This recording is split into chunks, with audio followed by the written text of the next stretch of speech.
Hello there, hello there, hello there, everybody. How the devil are we all? I am very. Why did the fucking chat box disappear? That's very annoying. Anyway, howdy, hello. Yes, I'm very hungover. Thank you for asking. Apologies that I wasn't on yesterday, but I did warn everybody. I did say at the end of the stream with Christy that I was possibly going to go to the football. Why the fuck would the chat box possibly be behind the fucking thing? That doesn't make any sense.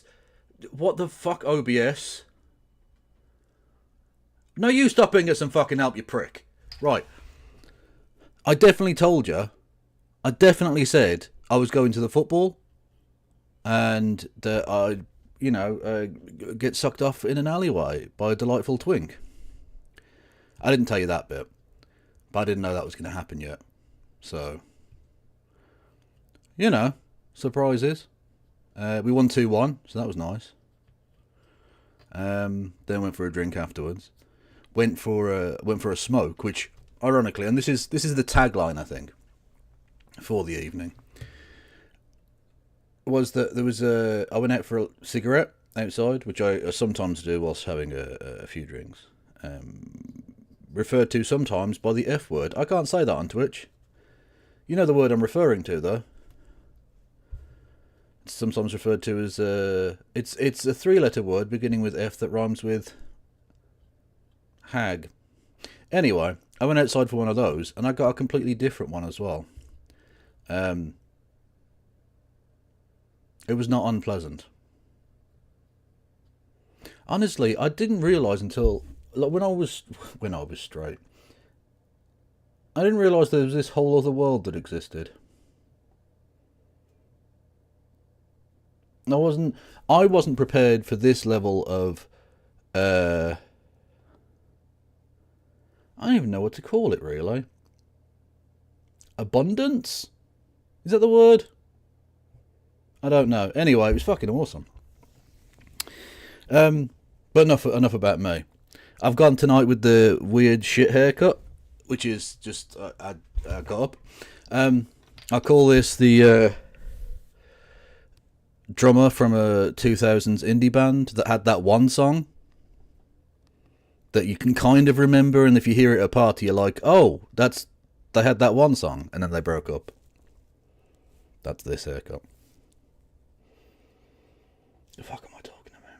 I'm getting it out of my system because we're going to be on with No Justice MTG in a minute. Straightforward one tonight, everyone. Straightforward. We're doing Prime Minister's questions with No Justice MTG, and then on our own, I'm going to try and tackle the Sam Seder versus 20 conservatoid freaks thing that's everyone's fucking watched. You've probably seen it before, but if you're interested in my take on it, and why wouldn't you be, you can stick around for that. It could take all fucking evening. Who knows? Oh.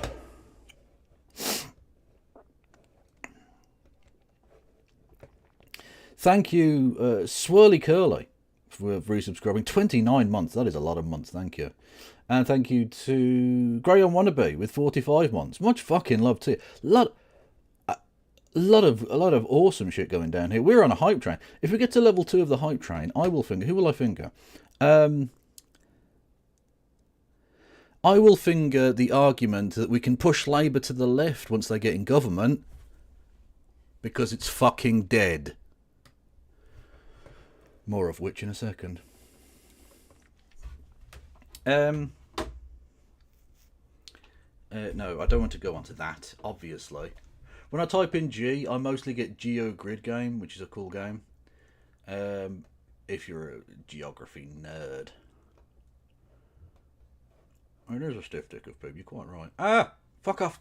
Why would I want to go into Google Calendar? Suck my dick. Right. Allow this time. Why does it ask me to allow it to remember for the next time when I then go onto it next time and it doesn't fucking remember? It's not. Don't offer me the option if it's not real. Google's so annoying. Apologies, everyone. I'm slightly rushed. I'm flustered. Is what's going on there. I'm flustered. What noise happened? A noise happened. Thank you to Lord Fruitus for giving us sub to Cathair. Much love to you both. You're both fucking awesome. Yeah. And thank you, Kieran, with Biddy Bits, who says, what about the Hatch Act? Because after tomorrow, Tesla White House showroom isn't clearly dead. That is true. That is true. I mean, to be fair, it's just a step up from what he did in his first year with the Goya beans or whatever the fuck it was. Like, fucking Jimmy Carter put his peanut farm into a trust so that he didn't have a conflict of interest. And now fucking Trump has literally defiled America, I think, by turning the lawn of the White House into a Tesla showroom. And by the way, he's definitely not buying a Tesla. Like, that's obviously just for show. There's no fucking way he's doing that. Fucking embarrassing shit.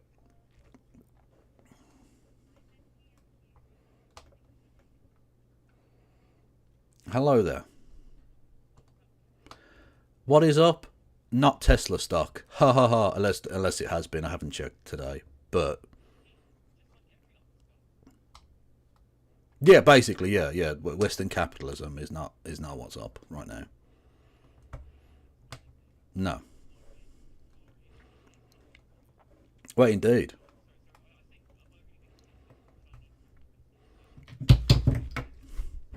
Well, someone we're familiar with here on this side of the Atlantic is about to take over in Canada.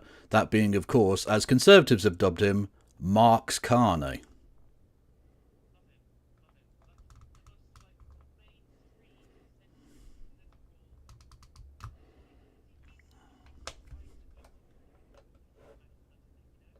As always a safe to the economy, and I'm just like, no, he is a neoliberal. He literally worked for Goldman Sachs.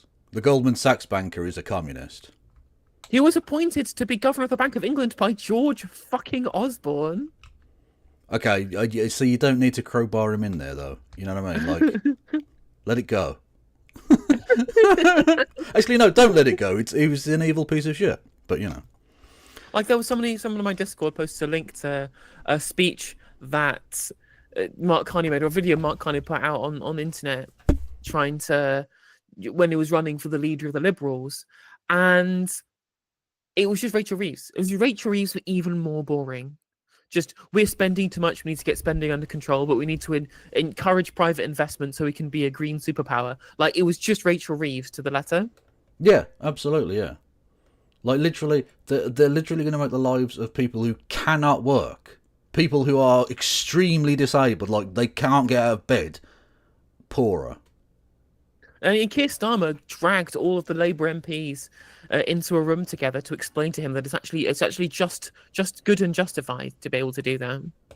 Yeah, no, it's read my lips. No austerity with Labour. No austerity under Labour. Can Anna Sawa actually just go and play Roblox, please? I think you deserve it. Anus Sawa. Yeah. I mean, the thing is, it's funny. He literally, you can take that same line there, read my lips, no austerity under Labour, and you can just do the what was it, the Lionel Hutz business card that he gets wrong. Yeah, exactly. Works on contingency, no money down. Yeah. It's like, read my lips, no austerity under Labour. Read my lips, no, full stop, austerity under Labour, exclamation point. Yeah. Brilliant. Oh God! But we can't bury the lead on this one. I don't think. No justice. We meet today on the anniversary of an auspicious occasion. One of the great moments, I think, probably in Western civilization. I think. That being a particular doozy of a communication from noted professor of thinky brain incel shit. Jordan Peterson, 2 years ago today, tweeted out cock milking porn and pretended it was something that the Chinese government were doing.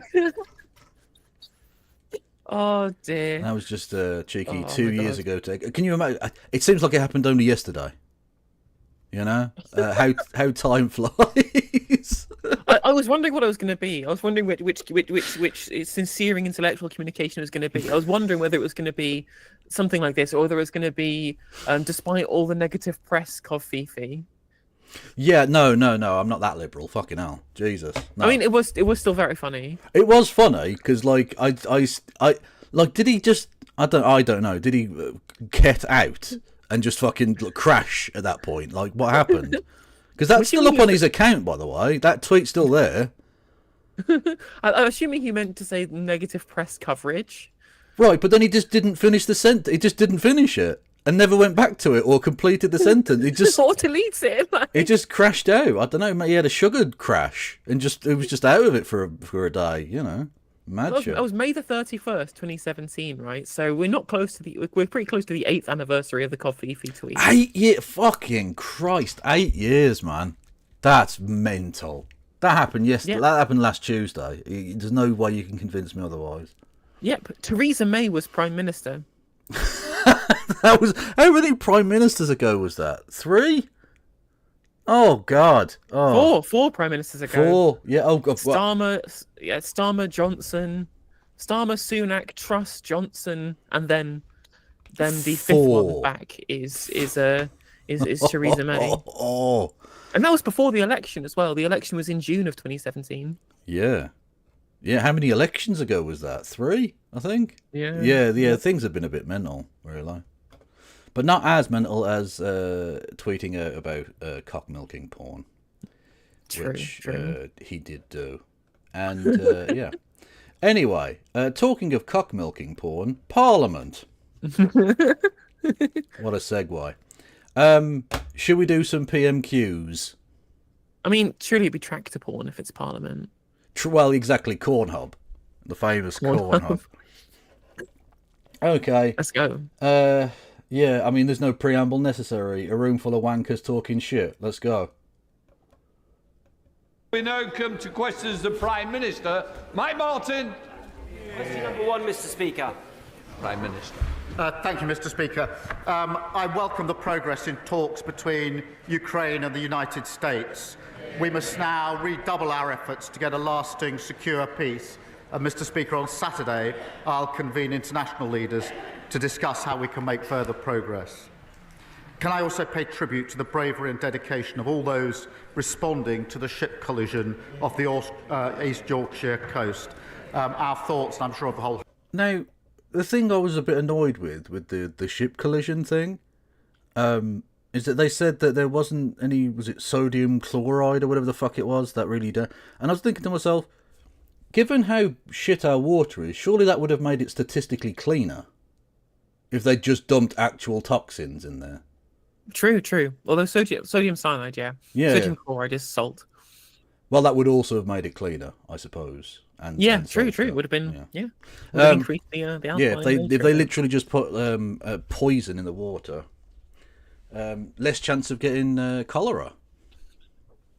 You know? Mm-hmm. House are with the family of the crew member who is sadly presumed dead. Mr. Speaker, this week we introduced landmark legislation to get Britain building, paving the way to restoring the dream of home ownership for working people across the country. We're also driving forward our Employment Rights Bill, the biggest boost to workers' rights in a generation. That's our plan for change in action. This morning I had meetings with ministerial colleagues and others. In addition to my duties in this House, I shall have further such meetings later today. It's funny that the... Thank you, Mr. It's funny that basically those are the two good things you're getting out of this government, really. Yeah. The workers' rights legislation and infrastructure planning reform. Try and get things built, you know? Yeah. And all of them are out of Angela Rayner's office. Yeah, the two things, the times they've let her out of the cupboard are the only time anything good happens. True, the time they've given her a microphone and a pen rather than a set of maracas. Literally, yeah. It's amazing. I mean, we'll get on to the benefit stuff, but like, he's had the only good week he's had as Prime Minister, really, because he got to pretend to be big statesman boy about Ukraine, and he went, how can we ruin that? I know, let's attack the extremely, very badly disabled. Good. Yeah, brilliant, well done. It's like you want to help Nigel Farage into number 10. It literally is. Also funny that they had this big statesman moment of Keir Starmer making friends with Donald Trump, and then Donald Trump just does like universal tariffs anyway. We don't get a trade deal. No, so we're still fucked, and we look bad. But you did hand over your little letter, so that was nice. By the way, you might be able to see Carla Denya in the top left of your screen there. She's not actually that short. She's in the process of sitting down. She's not literally at tit level with the person next to her. She's short. She's not that short. I've just paused at a very inopportune moment for her. Russia has abducted at least 19,000 Ukrainian children and transferred them to Russia. Okay, look, I don't want to be that guy, but do you want to talk about all the times Israel has abducted children? Imprisoned them for no fucking reason? Separated them from their parents and families? Often tortured them? Then if they become adults, maybe they'd be raped by an Israeli prison guard, and then there will be riots about how it was right to rape that person and that they shouldn't be prosecuted. Normal functioning society. You know what? I look at the kind of people I have to share a country with in the UK, and sometimes I get upset. And then I remember we could be living in Israel, and then I'll feel a little bit better. Yeah, where it's just normal shit to be like, those people who live in the country next to us, they're not really human. That's just a thing that they'll just say on camera. Mm-hmm. Again, do not translate tweets you see in Hebrew, because they will be very, very, very bad. Who would win, 120 members of the Knesset or one translatey boy? Yeah. They have been told that their parents don't love them, they've been placed in Russian homes, and they have been re-educated. For this despicable crime and others, the International Criminal Court has issued 6 arrest warrants for Vladimir Putin and his gang. Again, don't want to be that guy. Don't want to. But the ICC has also issued arrest warrants for Gallant and Netanyahu. It's also funny that the International Criminal Court is actually doing things now, because Duterte has got shipped over to the ICC, and he is literally being shipped over as well. I hear he's not actually going in a plane; they're literally shipping him there in a shipping container. Let's go. Yeah, Amazon next day delivery. Let's fucking have you. I note the Prime Minister's previous fulsome support for the ICC, and I also note his comments just last night about the support that the UK will offer to Ukraine in achieving a just and lasting peace. Will the Prime Minister confirm to the House that British peacekeeping troops will only be deployed to Ukraine if the peacekeeping deal includes both the return of Ukraine's children and Putin's prosecution? Mr. Speaker, first I thank you for raising this issue, because it is an absolutely terrible case of abduction and kidnapping, and also, when we say a lasting just... How can you try and claim that we're going to be able to have a criminal trial for Vladimir Putin? How the fuck do you think that's going to happen? This is about as likely as one for Netanyahu. Yeah, exactly. It's not going to happen, because the only countries that could do anything about it won't. In fact, that's not true. They would if the ICC ever did get their hands on them. Because again, it's worth reiterating this, just because it's America and America are fucking evil. The American government, usually the legislature has to give its consent for the American government to go to war with anybody. Except one instance, the NATO ally of the United States, the Netherlands, in which The Hague sits, literally the city, Den Haag. It's given pre-clearance by Congress already for if any American citizen, in which Benjamin Netanyahu he's a dual citizen of the United States and Israel, having lived much of his earlier life in New Jersey, I believe it was. Anyway, if any US citizen falls into the hands of the ICC, the American government has pre-clearance to invade and extract that person from The Hague and take them back to America, regardless of their crimes or the evidence of. Leaders of the free world. Don't you love justice and the rules-based international order? That thing that definitely exists. settlement or peace in Ukraine, it must, of course, involve dealing with this issue, and we are, as he would expect, raising it continually with our allies. John Davis. Thank you, Mr. Speaker. Telford and Britain voted for change in July. Yet this week we saw the bizarre spectacle of the Conservatives attempting to bring back the Rwanda policy, clinging onto. Okay, you're a melter and you do the people of Telford no fucking justice. Yes, we did vote for change and you're about to vote for austerity, you fucking ghoul. Oh, anyway. And again, it's just another question that's been handed down by this, like McSweeney, you know. Keir Starmer, your premiership seems to have the momentum of a runaway freight train. Why are you so popular? Exactly. It is a little bit like the question form of the North Korean news lady. Yeah. Tell me about the 4 holes in one you hit in that golf round the first time you ever played golf, Mr. Starmer. You know, it's that. Thank you, Kieran, for your message. And hopefully Labour don't cut your pip, although I can't give you any words of encouragement on that because they definitely want to. I know that's not very comforting, but I'm not going to lie to you. They're evil.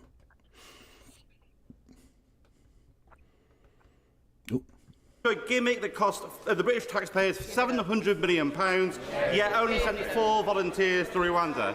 As Labour works to secure our borders through our plan for change, does the Prime Minister agree with me? It's quite clear the party opposite have done absolutely nothing. This is your opportunity as a member of the legislature to hold the executive to account, right? Dear member. And what you have decided to do is be a not very good spokesperson for the propaganda wing of your political party, rather than serving the people who are paying you to be there on their behalf. You should be fucking ashamed of yourself. There will be people in your constituency, and I know because I have family who live in Telford, there will be people in your constituency who are struggling to buy food, to heat their homes, who are genuinely worried about the future. And you have decided to ask that fucking question.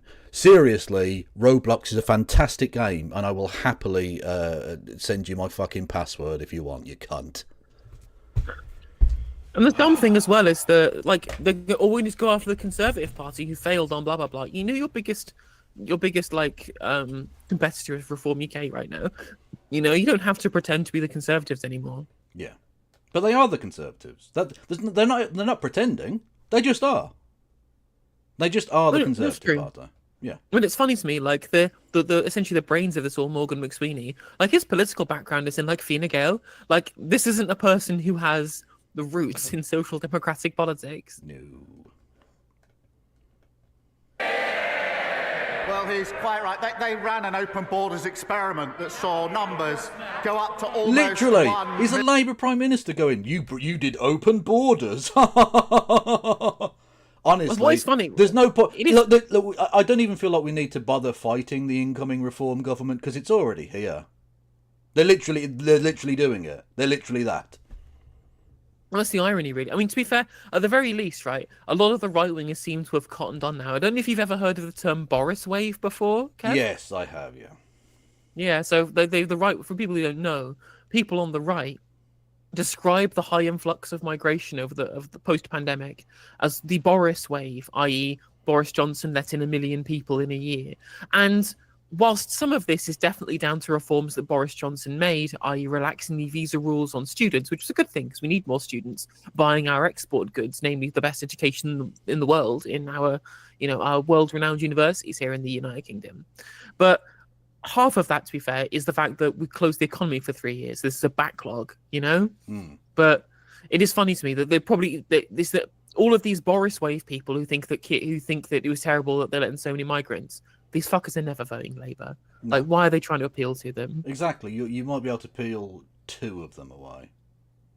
Whereas you are throwing away tens of thousands, hundreds of thousands of progressive and indeed even liberal voters with this talk. People who know a disabled person. Yeah, exactly, yeah. You're literally throwing away all of that because you think you might be able to get 17 people in the home counties who might vote Reform.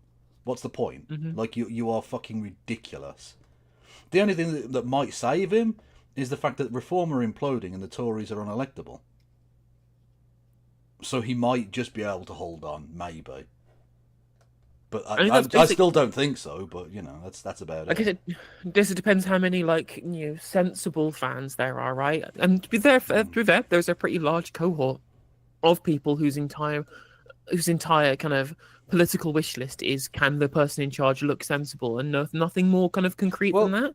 But that sector of the electorate is shrinking day after day after day. True, but like you say, there's a sizable number of them because the rest is politics. Fucking tour sold out, didn't it? So there's enough melters out there. There's enough I was surprised. I was like, they've got to be playing to like half full libraries in Redditch. No, they're selling out pretty sizable venues across the country, and I've never felt more disgusted with my compatriots ever.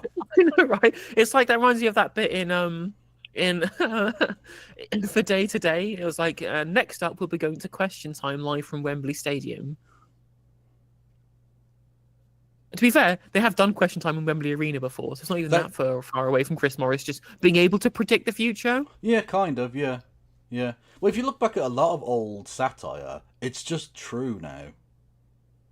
And that's depressing. The thing they Nathan thought Barley just came true. Yeah, the thing they thought was insane, like 20 years ago, is now just our reality.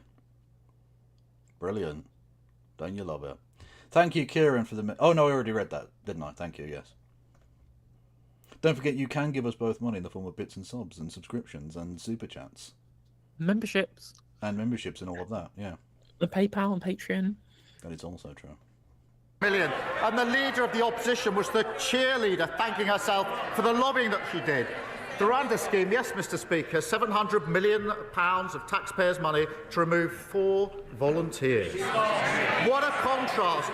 We've got the flights off, 19,000 people removed who shouldn't be here. As with the NHS, with prisons, the economy, everything else, we're clearing up the mess that they lost. Even the opposition can be very long. Later today, the Prime Minister is meeting the family of Sir David Amess. Sir David gave this House and our country 40 years of service.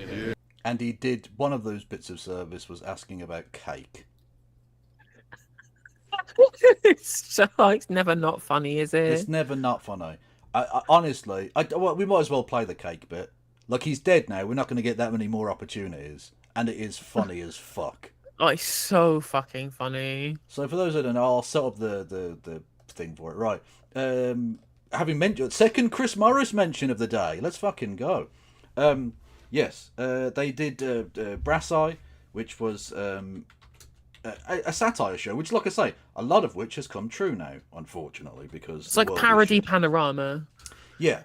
About various topics, right? And the one about drugs, they had David Amess MP, who was a relatively young and up-and-coming whippersnapper at the time. He had colour in his hair and everything. Anyway, he was asked about a fake drug called cake, and this happened, and it's fucking brilliant.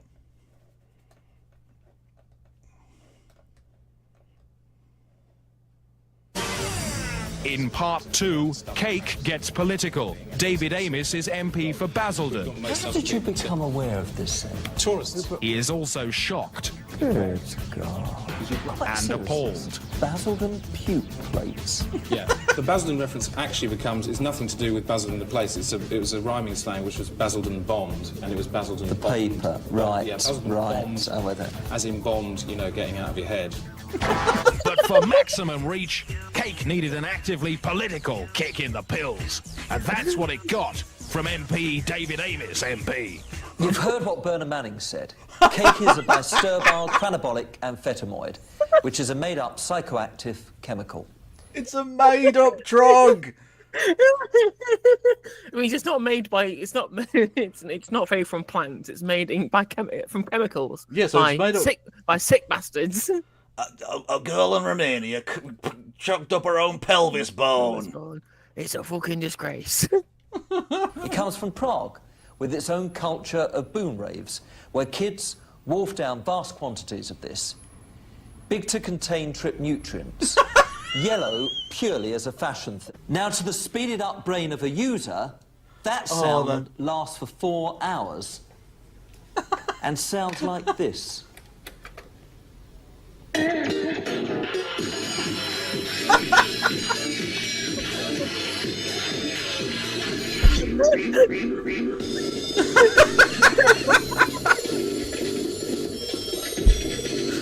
Oh.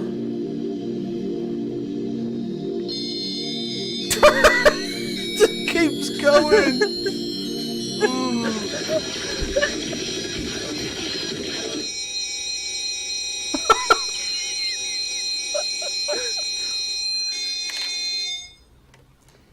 Is it any wonder users frequently complain of monumental depression? Please, help us get fucked.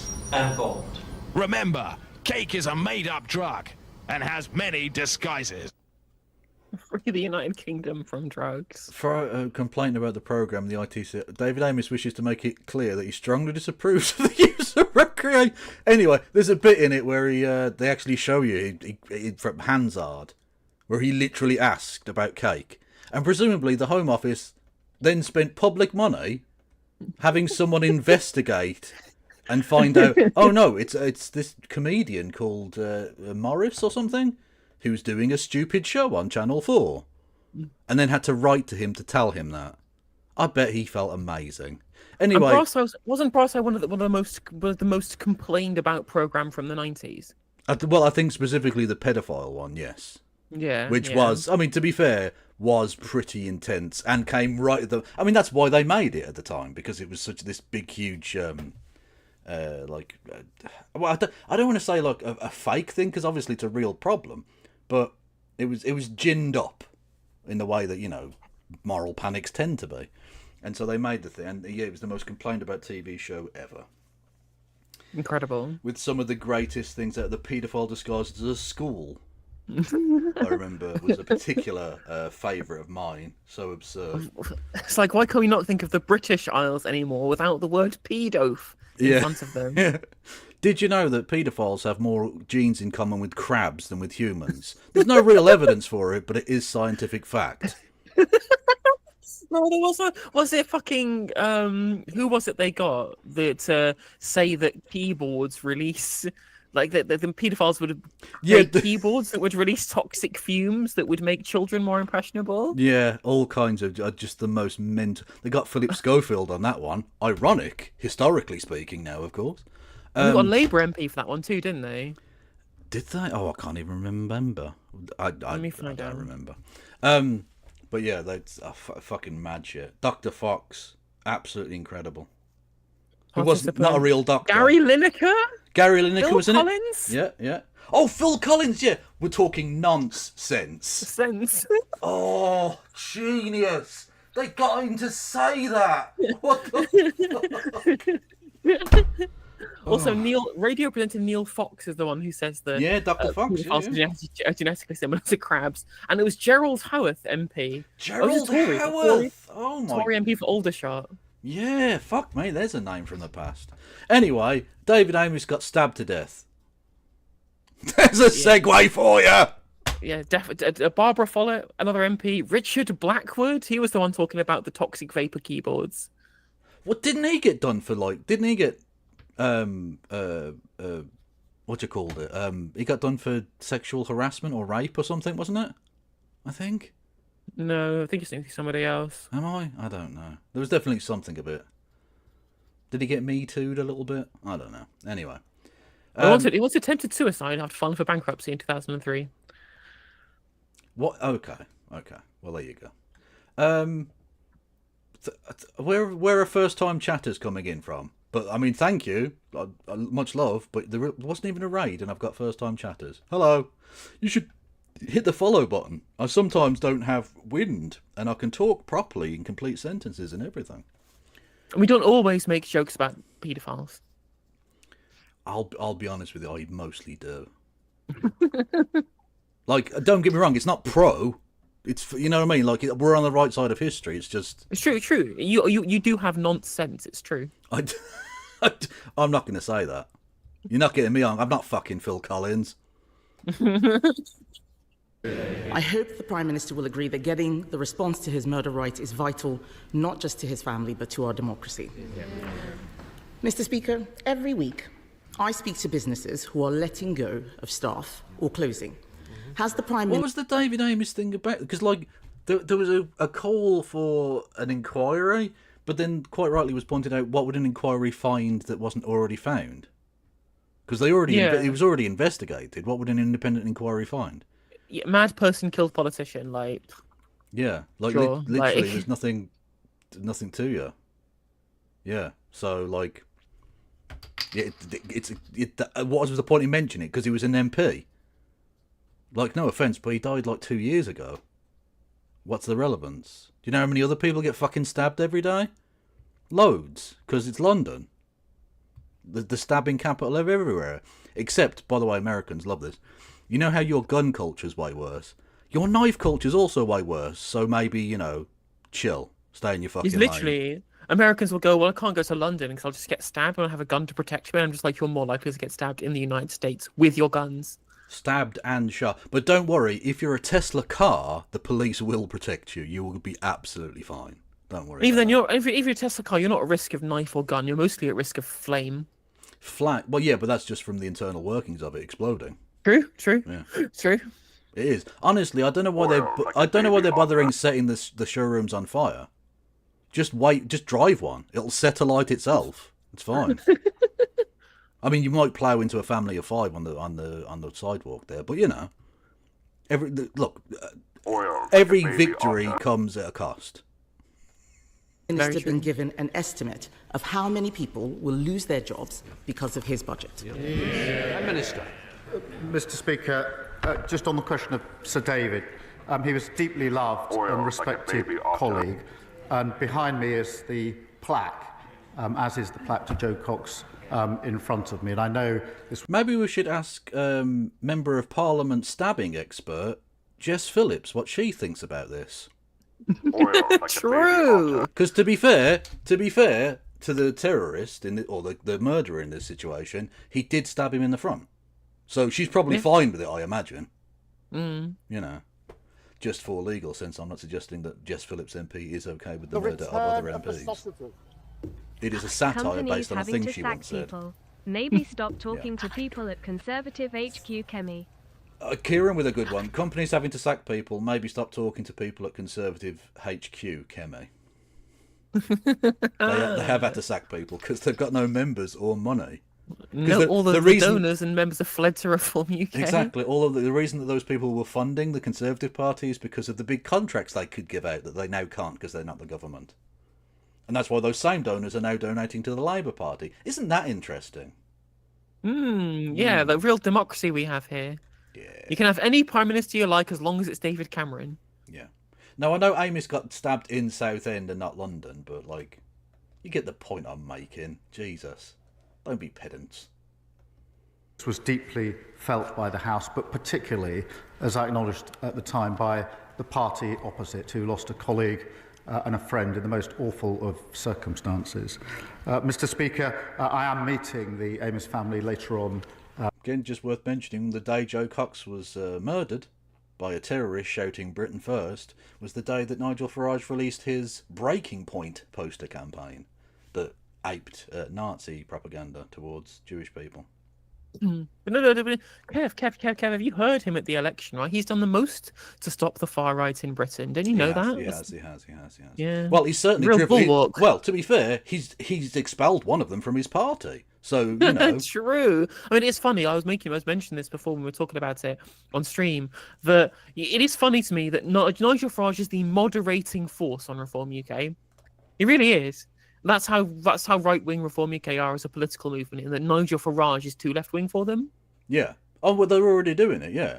It's been, apparently, sources are claiming that Elon Musk would be prepared to fund a political party led by Ben Habib and your man who just got kicked out, whose name I've totally fucking forgotten. That's very annoying. Rupert Lowe, who, used to own Southampton Football Club.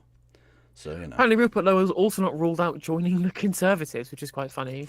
That would be amazing if the first defection wasn't from Tory to Reform, but the other way around. That would be very funny. Mental. Anyway, thank you to who the flipping hell was it? Thank you to Nick the Peasant, lovely name, with 5 gifted memberships on the YouTube. Much love to you. Thank you. Thank you, Nick, to Nick the Peasant for the same on my stream as well. Oh, fuck yes, Nick. I'll be honest with you, though. If you've got money to flash around, I don't know how accurate that fucking name is, son. False advertising. Today, and we'll make sure that they get answers to the questions that they ask. Mr. Speaker, in relation to businesses, I'm really pleased to say we've got thousands of new jobs into the economy. We've got more investment in the last 20 years, an absolute record. Wages are up higher than prices. 3 interest rate cuts. Could you make it sound like even you believe this? Is that too much to ask? Could you make it seem like you don't obviously not believe a word you're fucking saying?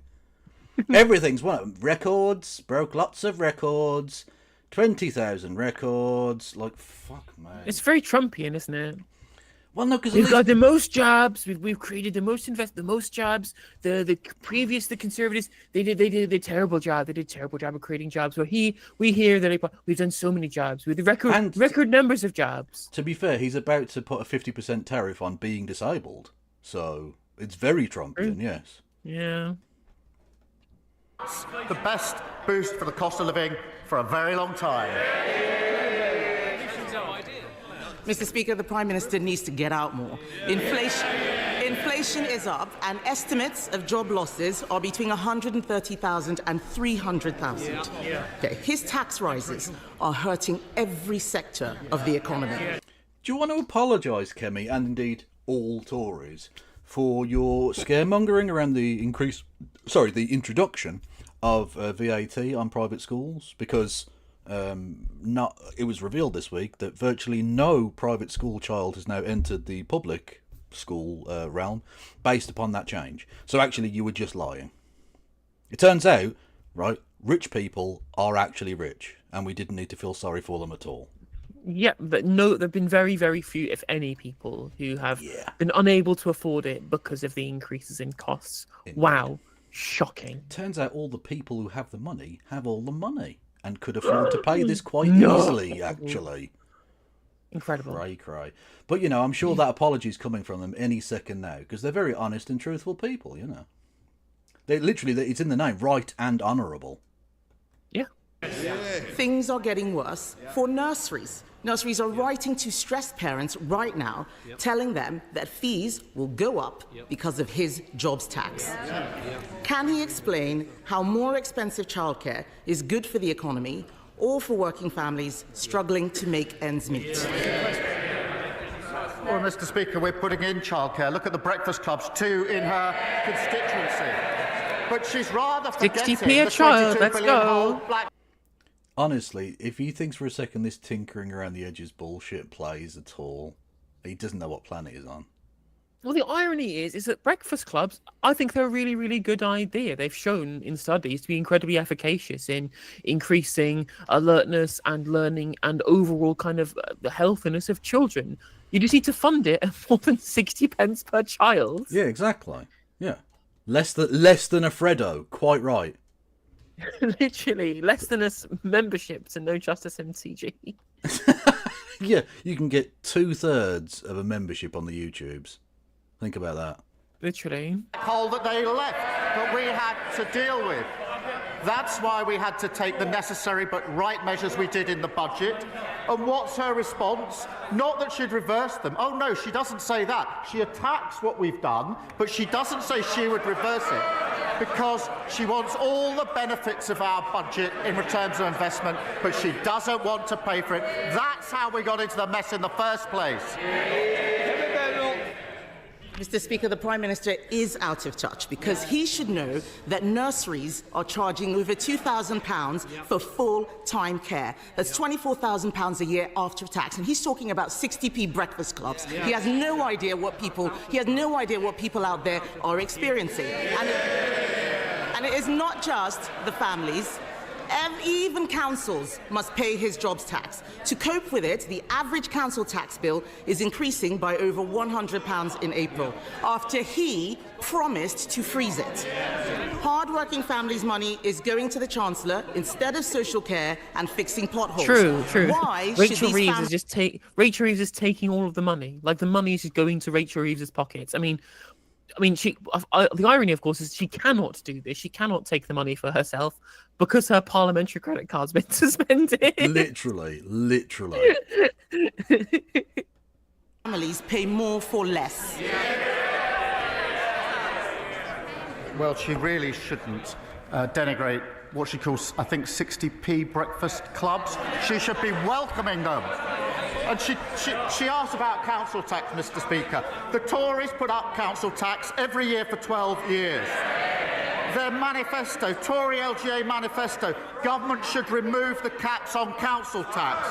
And then Hampshire Council, Tory, wanted a 15% increase. We said no. Slough Council, again, Mr. Speaker, Tory, wanted 3%. We said no. Windsor and Maidenhead, Tory, now Lib Dem, wanted 25%. We said no. We're the ones that are doing the right things to get this country on the right track. The thing is, it's funny to me. From that response, is he said, well, she shouldn't be attacking our 60p breakfast clubs. She should be welcoming them. Oh, so you're not denying that they're 60p per child, are they? Yeah. You're not going to deny that it's actually not particularly well funded, because that's the main problem here. I mean, again, I guess Kemi hates the idea of children being fed because she's a monster, but you know, maybe at least try and push back on this idea that the breakfast clubs are incredibly lowball in terms of how they're actually being funded. I think she's just annoyed that 60p per child is not enough to feed them steak, so presumably they'll get a sandwich which will trans them. True, That the is gay how it sandwiches. That is how it works. Mr. Speaker, the point is he promised to freeze, and they are going up. And if he wants to talk about councils, let's look at Liverpool or maybe Birmingham, where the rubbish is. Let's not. Let's not. It's not going well. It's going very, very badly. Piling up so high, people vote Labour, and all they get is trash, just like what he's saying at the dispatch box. To be fair, both Conservative and Labour governments are guilty of this, because both Conservative and Labour, actually Conservative/Lib Dem coalition, for a few years were the making of the initial problem, and then Conservative/Lib Dem/Conservative/Labour governments could have offered loans to the Birmingham Council, which would have stopped all of this. Could have done that. Yep. Could have helped out the largest unitary authority in the country to maybe handle its shit. But no, let's not. Let's let 1.5 million people live amongst the giant rats. Exactly, and that's the thing as well, is that so much of this stuff in terms of your council bin collection, this is all downwind of dumb privatisation drives. Yeah, and consistent underfunding. Like, the reason I voted Labour in the local elections throughout all of this is because they've done an amazingly good job in unbelievably shit circumstances. Because all councils can really do is what the national government funds them to be able to do. And we've had consistent austerity now for about the better part of 20 years. And this is the outcome of it. This is the outcome. And that's the thing, is that they'll try and point it and say, oh, well, it's Labour councils that are at fault. Labour councils are at fault with all of this, you know, this wasteful spending. Obviously, Birmingham have been unlucky with all of their equal pay settlements and shit like that. But the reality is that it's the cities are the ones that have the highest amount of council expenditure, because they have higher homeless populations, which has loads of temporary accommodation, which is the biggest increase in council expenditure outside of adult social care, which is a really big amount of pressure on council budgets in inner cities, which are majority Labour leaning, right? Yep, exactly, yeah.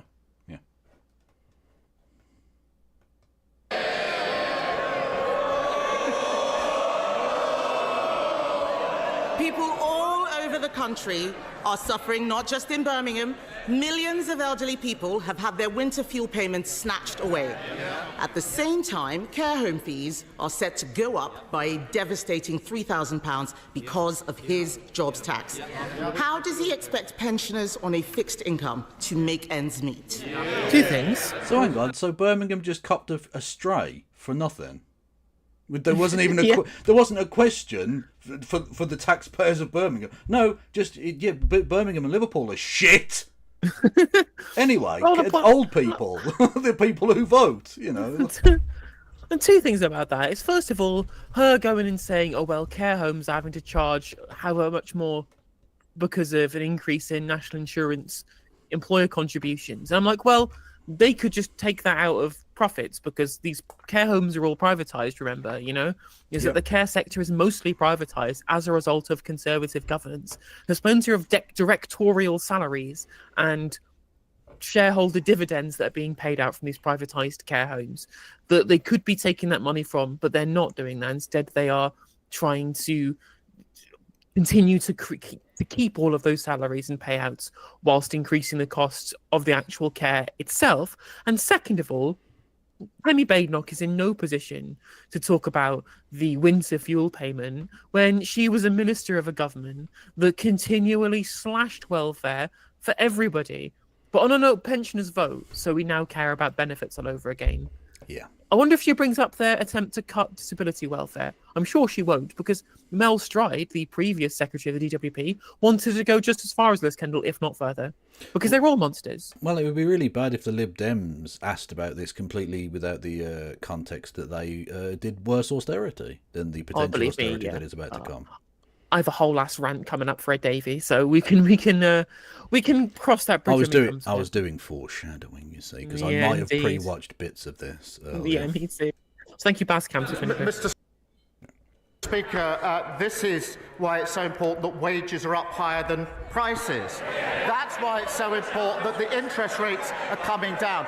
This is the biggest boost for the cost of living for a very, very long time. What we're doing is picking up and fixing the mess that they left. Go.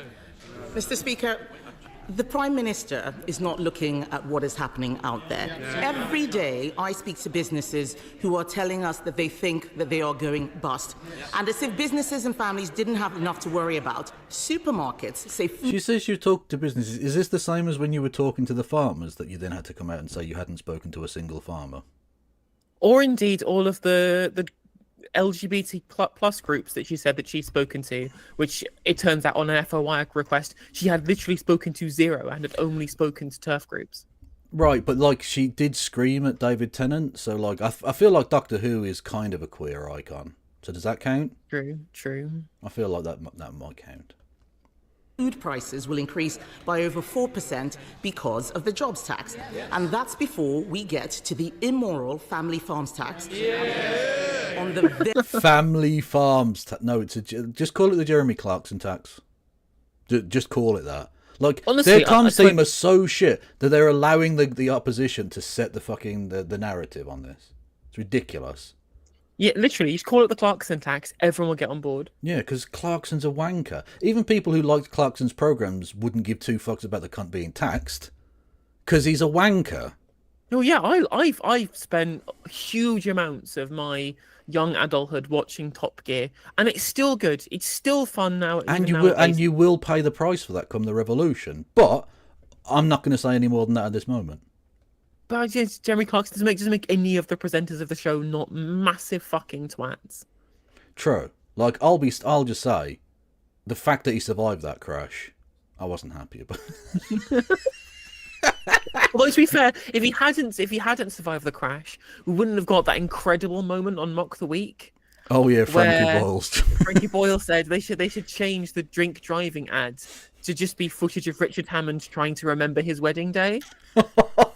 Oh, damn! How the fuck did they keep him on that show so long?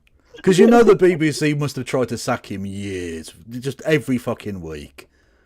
He was doing jokes about Diana and the Queen's pussy and everything. Dairy farmers work so hard to produce off. Everyone kind of said, "Oh well, Frankie Boyle, you never get a Frankie Boyle nowadays." I'm like, "Yeah, you would. Yeah, you would. Yeah, of course you would. You'll get Frankie Boyle nowadays. You know, his audience is left wing. He is left wing. He says he's to the left of Chomsky, right?" Yeah, like not just that, but Frankie Boyle still gets on TV. Like he's not on TV as much as he was, but he still does TV. He still does stand up around the country. It used to annoy me when they go, "Oh, you don't see Bernard Manning on TV anymore." I mean, firstly, he was like in his 70s, and secondly, he was still touring. It wasn't illegal. It's just no one wanted to fucking watch him anymore. Like also like Roy Chubby Brown and shit as well. And that's the thing when it comes to Frankie Boyle is that because the right just thought, well, the lefties and liberals, they just hate any comedy that's offensive, right? They hate offensive comedy. And I'm like, well, Frankie Boyle was offensive. But it was clear from the comedy that he was doing that it wasn't being used deliberately as a shield for bigoted beliefs, right? It was all near the knuckle. It was all offensive. It was all done a lot of the time kind of crass, inoffensive, and it wasn't even that funny, right? It was just offensive for the sake of being offensive. When he was smart and funny, he was incredibly smart and funny. But you knew, because of how stupid and preposterous it was, that none of that was part of an underlying kind of contempt for any kind of minority group that was part of the joke, you know? Yeah. Whereas we all know, when you watch a Roy Tribby Brown, it's not funny. Because you know he believes that shit. You know the man's a fucking racist. And it's there because the punchline of the joke is, this minority sucks, don't they, lol? Laugh at the minority. Which is not what Frankie Boyle did, you know? But right-wingers are too stupid. They can't delineate between the two. Yeah. Yeah, because fundamentally, they stopped developing at 12. So their media analysis is, subpar, to say the least. Good God. Non-existent in half the time. Oh yeah, even though the director of the film says it's an analogy against fascism, I disagree. Yeah, like Tim Paul trying to say that Squid Game was pro-capitalist. Yeah, literally, the people who create it can come out and say, no, this is what this is about. This is exactly how this is against fascism or capitalism or whatever. And some Rightoid will say, no, I disagree. And that's it. That's their argument. That's literally the start and end of their argument is, I disagree. And I'm entitled to my view. Yeah, but your view is still wrong. You're still incorrect. Anyway. Fun fact, since not travelling anymore for TV shows, Richard Hammond is now divorced. That could be true. I don't know, Kieran. Thank you for the bits. Come here, Rich. Come here, hamster. Come film me on your camera phone kicking this tramp to death. Food. What does the Prime Minister have against farmers anyway? Does he not see that his budget is killing farming in this country and he is making life so much harder for everyone else? Mr. Speaker, the budget provided £5 billion for farming over the next 2 years. That is a record amount. We've set out the roadmap for farming, which has been welcomed by farmers. And many thousands of farms have benefited from the farming schemes. But she talks about prices. Wages are going up higher than prices. That's the first in a long time that's happened. So for families across the country, they're better off under Labour. What's frustrating too? He's got no answers today. The farm. Go on, sorry. What frustrates me is that at no point have Labour, when discussing the reduction in agricultural property relief, have they ever just stuck to their guns. They've just said, well, we didn't want to do it, but we were forced to do it because of the £22 billion black hole, blah, blah, blah, blah, blah. Endless trying to justify it in its own terms. We need to pay for this. Rather than just saying to anybody who gets angry about it, going, why the fuck should these people pay less inheritance tax than everybody else? These people are why the fuck should millionaires have any amount of tax relief, let alone 20% tax relief, which they're now getting after the reforms, right? I want them to come out and say it with their whole chest. Millionaires don't need tax breaks. That should be simple logic. Well, it should be simple logic, but millionaires and billionaires buy him tickets for Arsenal, and that's all he cares about. Farmers are complaining about is the sustainable farming incentive, which he has just scrapped or withdrawn. They are making mistakes with this budget, and that's why in 2 weeks the Chancellor will come to this House to present an emergency budget the Prime Minister said we would not need. They will try and make out it's because of... Yeah, it's the spring statement, yeah. It's not a fucking budget. No, she's going to make some changes, but they always did. It's always like a tweaking exercise. And not a twerking exercise, thankfully, because Norman Lamont would have killed people. It's usually about departmental spending rather than actual kind of grand-scale tax changes, you know? Yeah, exactly, yeah. But the truth is, they trash the economy with their bad choices.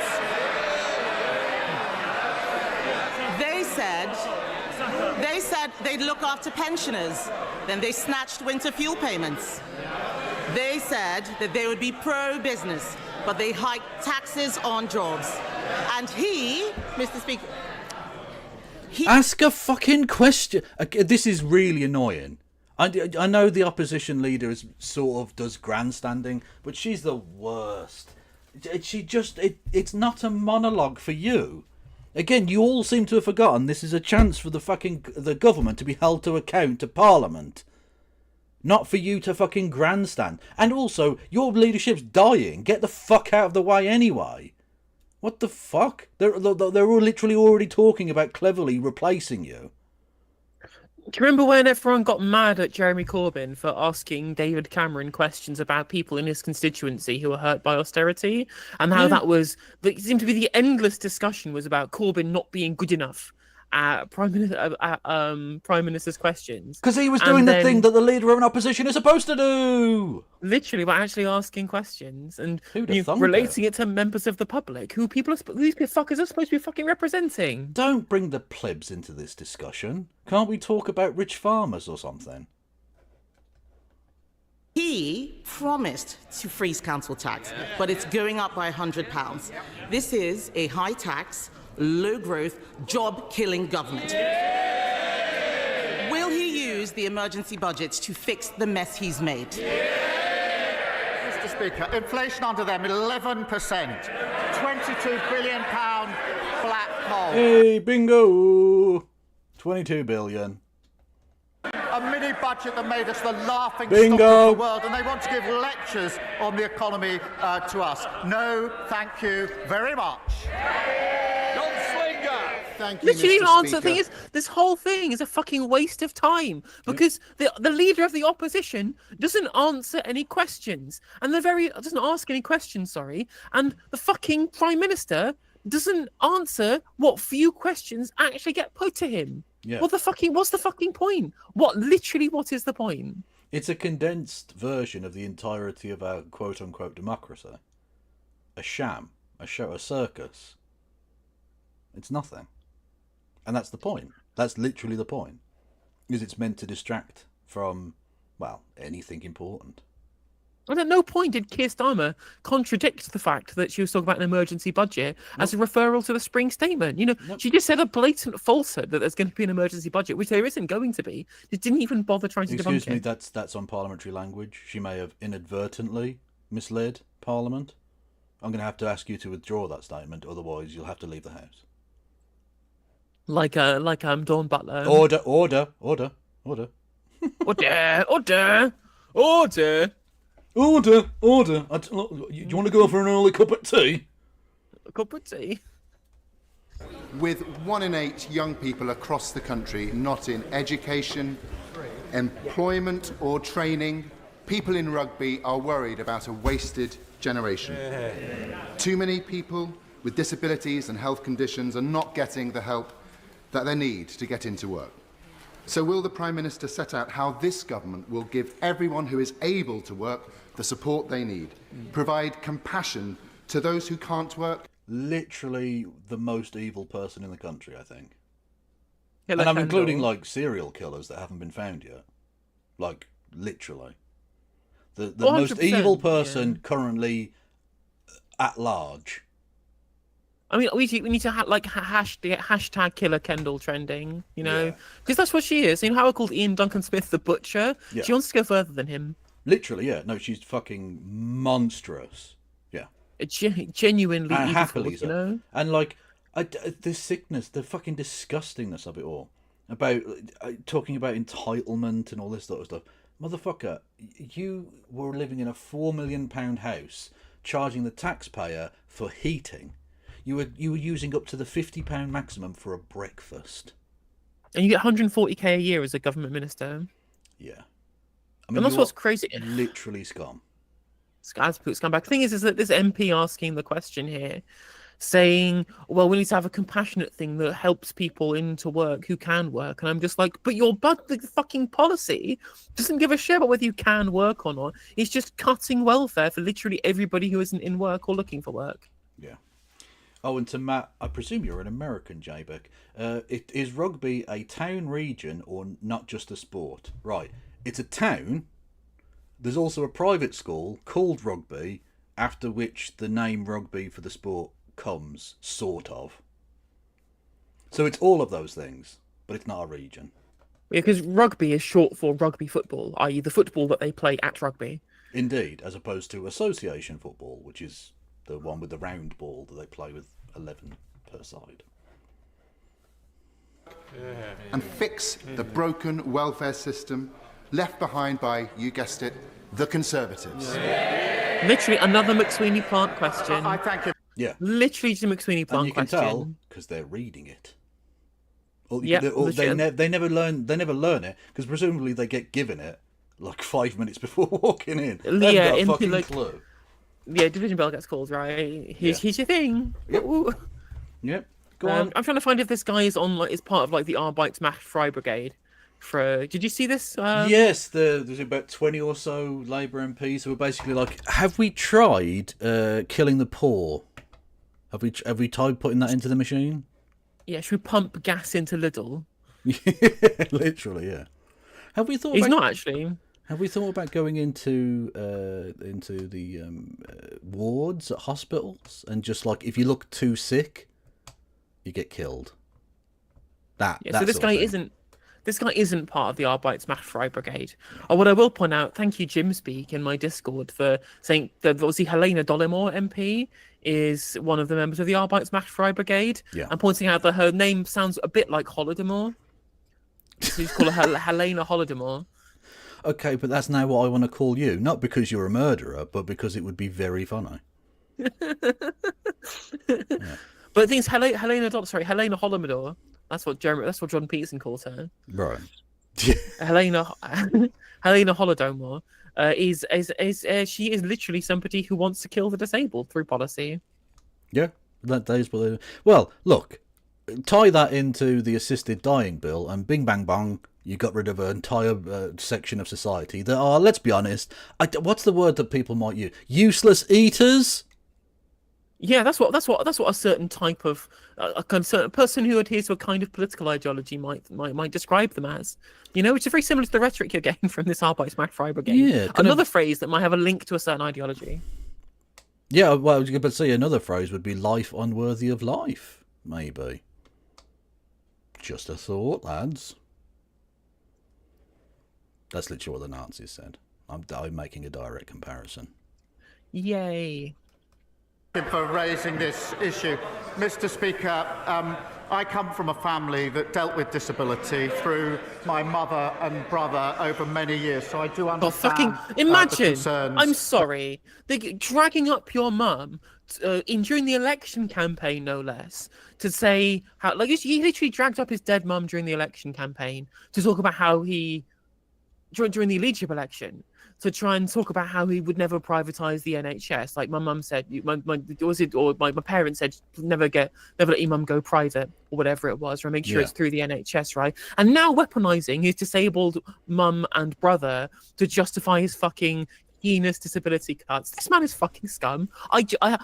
There is no politician I have more contempt for than fucking Keir Starmer. He's just such a piece of shit, just like shit personified. His dad was a tool maker and a cunt maker. Yeah. Okay. Literally. Okay, this is a bad one, but Vogel, who's my resident Austrian, says you can't use Arbeitsmacht frei. We've got a copyright on that. We can laugh about it now. It's ages ago. It's fine. Thank you, Kieran with bits. If they say does not have a soul for society, another Nazi quote. Oh, okay, well, yeah, that is, yeah. The Nazis were pretty bad. But even they didn't allow Liz Kendall in. Now, technically, she wasn't alive and couldn't have possibly tried to join, but the point stands. That have been raised by him. But we inherited a system which is broken, it is indefensible economically and morally, and we must and we will reform it. Literally, this is Ian Duncan Smith. This is just Ian Duncan Smith. It's morally indefensible. What the fuck Your do you mean? mum is morally indefensible because she gave birth to you, Keith. Yeah, well, she should have pissed you out. Yeah. Literally. What the fuck? Morally indefensible? What? To look after children? Not just that, but like, this is under Tony Blair, the man that these fuckers all claim to love. The bill was way higher. We had an actual vaguely functioning benefit system. It wasn't great. I'm not pretending it was for a second, but it was vaguely functioning and cost a lot more. And people were just like, yeah, that's fine, because, like, you know, we need a social safety net. Whereas now we've literally abandoned any possible thought of that. No, it's just morally indefensible to keep poor people alive. Fuck them. Honestly, it's evil. That's a sacrifice I'm willing to make. It's just fucking evil. How does he think this fixes the fucking foundations at all? How does he think this is going to win him a single fucking vote? People who are pro starving disabled people to death are not going to vote for you. Ever. Stop pretending you can win them around. Yep. Tax billionaires and massive corporations, and you can still fund your fucking wars wherever you like around the world, and pay for basic, functioning of society. You can remember, he stood in the garden at fucking 10 Downing Street the week after he won the election, with the big fucking billboard saying, fix the foundations. It's literally saying it's going to be tough, but I'm going to make sure the broadest shoulders are the ones who shoulder the burden. And he's literally attacking the most vulnerable people in society. There is nobody more vulnerable than the disabled in society. No one. No one at all. And he's immediately getting into government and punching down on them. It's fucking sickening. What we need to do is have freezing pensioners, third kids starving to death, the disabled, people literally unable to get out of bed, immiserate them, impoverish them beyond belief, so that we can send guns and tanks and bombs to Ukraine, is literally the policy of the current British government. And of course, let's not forget, at the same time, whilst doling out weapons licenses for Israel to commit genocide. Also true, yeah. And literally allowing fuck them British kids and fuck them Palestinian kids. True. And still using RAF Akrotiri in Cyprus to do reconnaissance flights on behalf of the Israelis. Because apparently, even though they've got the most well-funded army in the world, we have to do some of this job for them. Somehow. I don't know quite how that works, but apparently we do. Yep. Principles, Mr. Speaker. We will protect those who need protecting. We will also support those who can work back to work. But Labour is the party of work. We are also the party of equality and fairness. You know what? He said he was making the moral case for socialism during the last parliament, right? During the leadership election, and he was making the argument for socialism, the argument for national socialism. Okay, I thought you were going to do a positive and negative argument joke, but you went to that place. No, he is making the moral case for socialism by showing us how terrible the opposite of that is. So he is making that case, just in the opposite way people elected him to do. Pretty much. And that's the thing, right? Because him saying we are by workers, we mean we're the party of work, i.e. the Protestant work ethic, right? That is things the Nazis said, right? This was their kind of justification for being the workers' party. That's what the NSDAP, of course, the Arbeiter Party, was that they were the party of work itself rather than the party of the workers. Yes. Leader of the Liberal Democrats. And I just have to say, time out for a second as well. Any union still supporting them, and I mean including the union I am currently a part of, if at the next general election Unite has not pulled its funding from the Labour Party due to this, I'm leaving. I will not be a part of this. I will join fucking IWW. I don't give a fuck. You pricks. David. Thank you, Mr. Speaker. I'd like to begin by giving a shout-out for Young Carers Action Day today, but I promise the House I will not sing. Literally go fuck yourself with a rusty dildo, you prick. We are talking about some crazy serious shit, and you're bringing your one-on-one FIFA, singy, do a rope slide bit into Parliament, literally off. I won't complete that sentence. Stop it. Stop being a wanker, mate. This is not the time or the fucking place for it. Oh, sorry. It's just this is some really serious shit going down, and he's about to ask a very serious question about a very serious topic, and he starts with, "Oh, don't worry, I won't sing." The disabled dying is a hilarious thing that I can lead into with this punchline. Fucking hell. Mr. Speaker, The Prime Minister has rightly spoken about the need to get more people into work, and he repeated that now, so people have more dignity, we can get the economy going, and we can cut the benefits bill after the disgraceful legacy left by the Conservatives. Whoa, hang on a minute. Left by the Conservatives? Interesting, you should bring up the history of previous governments and what they did to the welfare bill. No, they were all Conservative-led governments. Yeah. So we don't need to analyse that sentence any further. They were Conservative-led governments. And don't look into the finer detail. But does the Prime Minister recognise that for many disabled people, the best way to help them into work is to support them properly with more special equipment, with training, with better healthcare, and so on? And will he also today calm anxiety? I've just got this nagging doubt in the back of my mind. Didn't he vote to remove the mobility allowance for people on personal independence payments? I don't know. I don't remember. I'm pretty sure he did. Because he wasn't fired from the cabinet for having gone against government policy at the time. Yeah, pretty sure he did that. Yeah, go fuck yourself, mate. Oh. That he himself has raised for many of us, that the disability benefits for people who simply cannot work will not be cut. Interesting. Mr. Speaker, we will, of course, as I've just said. It's very interesting for Ed Davey to worry about the idea that the disabled, people who are too sick to work, might not have enough money to be able to survive if the government cut it. That's a really interesting position for him to take, because as I was alluding to earlier, there was a coalition government from 2010 until 2015. Conservative-led government. Who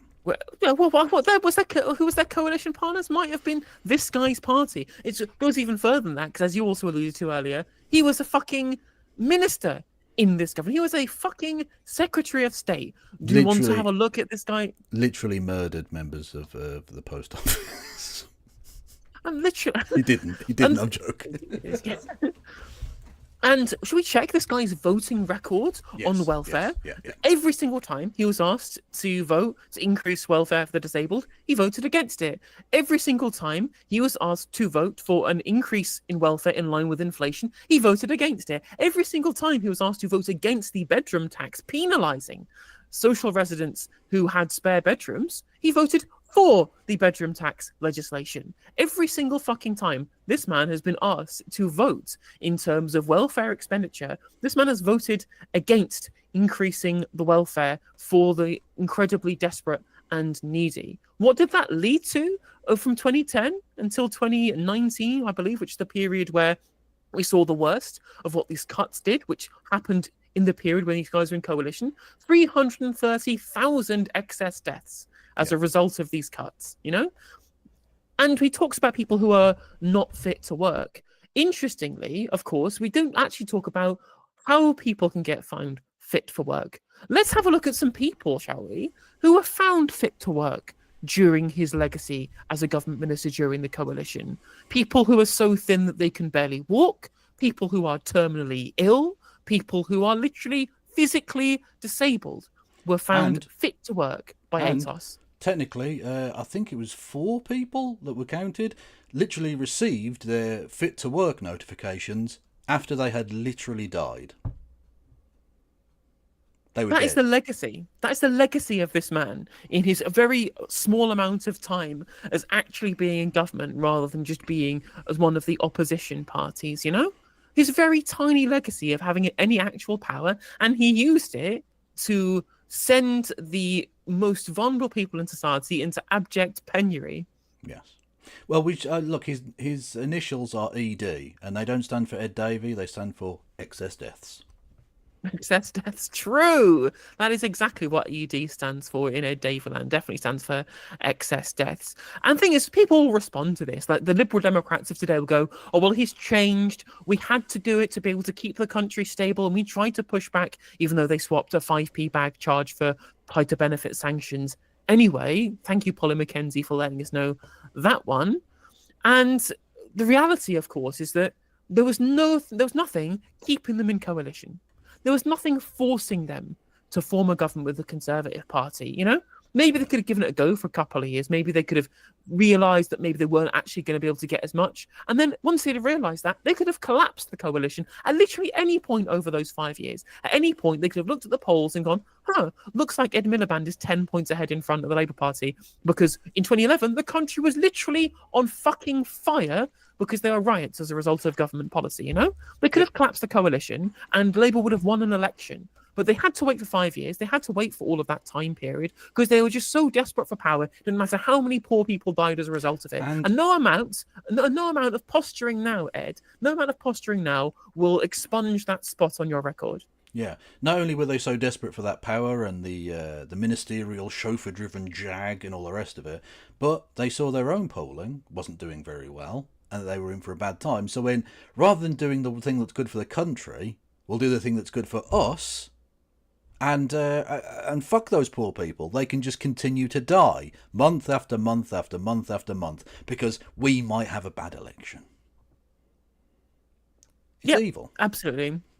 And people try and tell me that Ed Davies changed and the Lib Dems are different now. I'm like, well, they haven't changed because what they're doing here isn't actually different to what they did back then, which is fundamentally do whatever's good for them tactically at that point in time. No principles, no morals, no ethics, no ideology, nothing actually underpinning their position. Just, well, what's best for us electorally? Oh, well, we've got to oppose the government, so let's try and look after the disabled. Because Ed Davies got a fucking disabled kid, right? So he understands what it's like for disabled people, but what he doesn't understand is what it's like for disabled people who aren't getting paid 85k a year by the state. Yeah. You know? This guy's been an MP for 15 years. It's the same with David Cameron. David Cameron had a disabled kid, very heavily disabled kid. And, you know, he used to wheel that kid out every now and then as a, look, it's a good news story. Look how compassionate and awesome this makes me look. I'm looking after my kid. Didn't notice that he had 3 different nannies. So that 24/7 that kid was looked after and his parents really, the impact on their life was minimal. Yeah. You can. It's one thing understanding what it's like to live with someone with disability. It's a different thing to understand what living with someone with disability when you're also poor. And that's what these fuckers don't and will never understand. Exactly. Because this guy was a fucking consultant. This guy's never worked a real job. No. He was literally a consultant and then became an MP, and he's been that for 15 years. You can count on both hands the number of people in that fucking place that have lived anything like a real life. Very few of them. It's true. And it's just a word of warning to literally anybody who is looking at the current failure of the Labour Party to be in any way progressive in the way in which they're governing. You know, people who voted for them because they wanted to get the Tories out, thinking, well, I guess I have to vote for the Liberal Democrats now because the Labour Party don't represent my values. Bitch, the Lib Dems never represented your values because they're just opportunists. They are opportunists who believe in nothing. Christine Jardine was on Pod Save the UK, literally running George Osborne apologetics about the Liam Byrne note in the Treasury and how there was no money left in 2010, which made austerity incredibly necessary, right? They don't believe anything. They're not progressive at all. Just because they wrap themselves in pride flags, which is a good thing to do at the very least, that doesn't change all of their draconian economic policy that they've supported throughout this time period. Because you'll notice they never talk about what taxes they want to raise. They'll say no family farms tax, even though it's millionaires. They'll say, well, no private school tax, even though it's the richest in society. They'll say all of these things, but they won't say, will they nationalise X, Y, Z? Will they increase tax on the super wealthy? Because they won't. If you want to have things nationalised, if you want to have taxes on the wealthy, you've got to vote Green. Well, indeed, yeah. What they could do, of course, is campaign on not increasing VAT, one of the most regressive forms of taxation, and then when they get into coalition government, increase it. That's the way they could fund it, couldn't they? The lying bastards. That's a thing that they did. VAT, a tax that directly affects the consumption of the lowest paid. You know? Yep. Literally one of the most regressive ways of possibly doing that, and that was the first thing they did. Yep, whilst getting rid of the 50p in the pound rate. Tripling tuition fees for students as well, which is super which they also pledged. They pledged not to raise tuition fees. They pledged to vote against it and immediately broke that pledge for their ministerial red boxes. Yeah. Wankers. Yeah, absolutely. And just a quick, whilst I don't want to just stick the boot in on the Lib Dems here, just to get back to Labour for a second, to the people who you mentioned earlier about, we can push the Labour left and all the rest of it in government. No, you can't. And secondly, to all of the people who called me a Tory enabler during the general election, no. If you voted Labour, You were the Tory enabler. I think the problem is these people, Tory is a colour. It's a colour of rosette. It is not substantively a description of a political ideology, which is why you'll see plenty of people saying, oh, well, when Labour do it, it's because it's necessary. It's not ideological when Keir Starmer guts the welfare state, unlike George Osborne. He's doing it because the Tories have crashed the economy and broken the bank, which is literally identical justification that you got from George Osborne in 2010. There's no money left. They've run up the credit card, which is a phrase that literally Keir Starmer even used once he won the election in July. There's no credit card left. But again, magic money tree, now that we need to rearm, the magic money tree's reappeared, but just for that one very specific thing. The principles, we will of course support those who need support, but also help those who can work into work. They'll be the guiding principles. But what we've inherited is shocking, and they ought to be silent. 1 in 8 young people not in education, work, or... Okay, I really don't want to be that guy, but again, I do believe in democracy.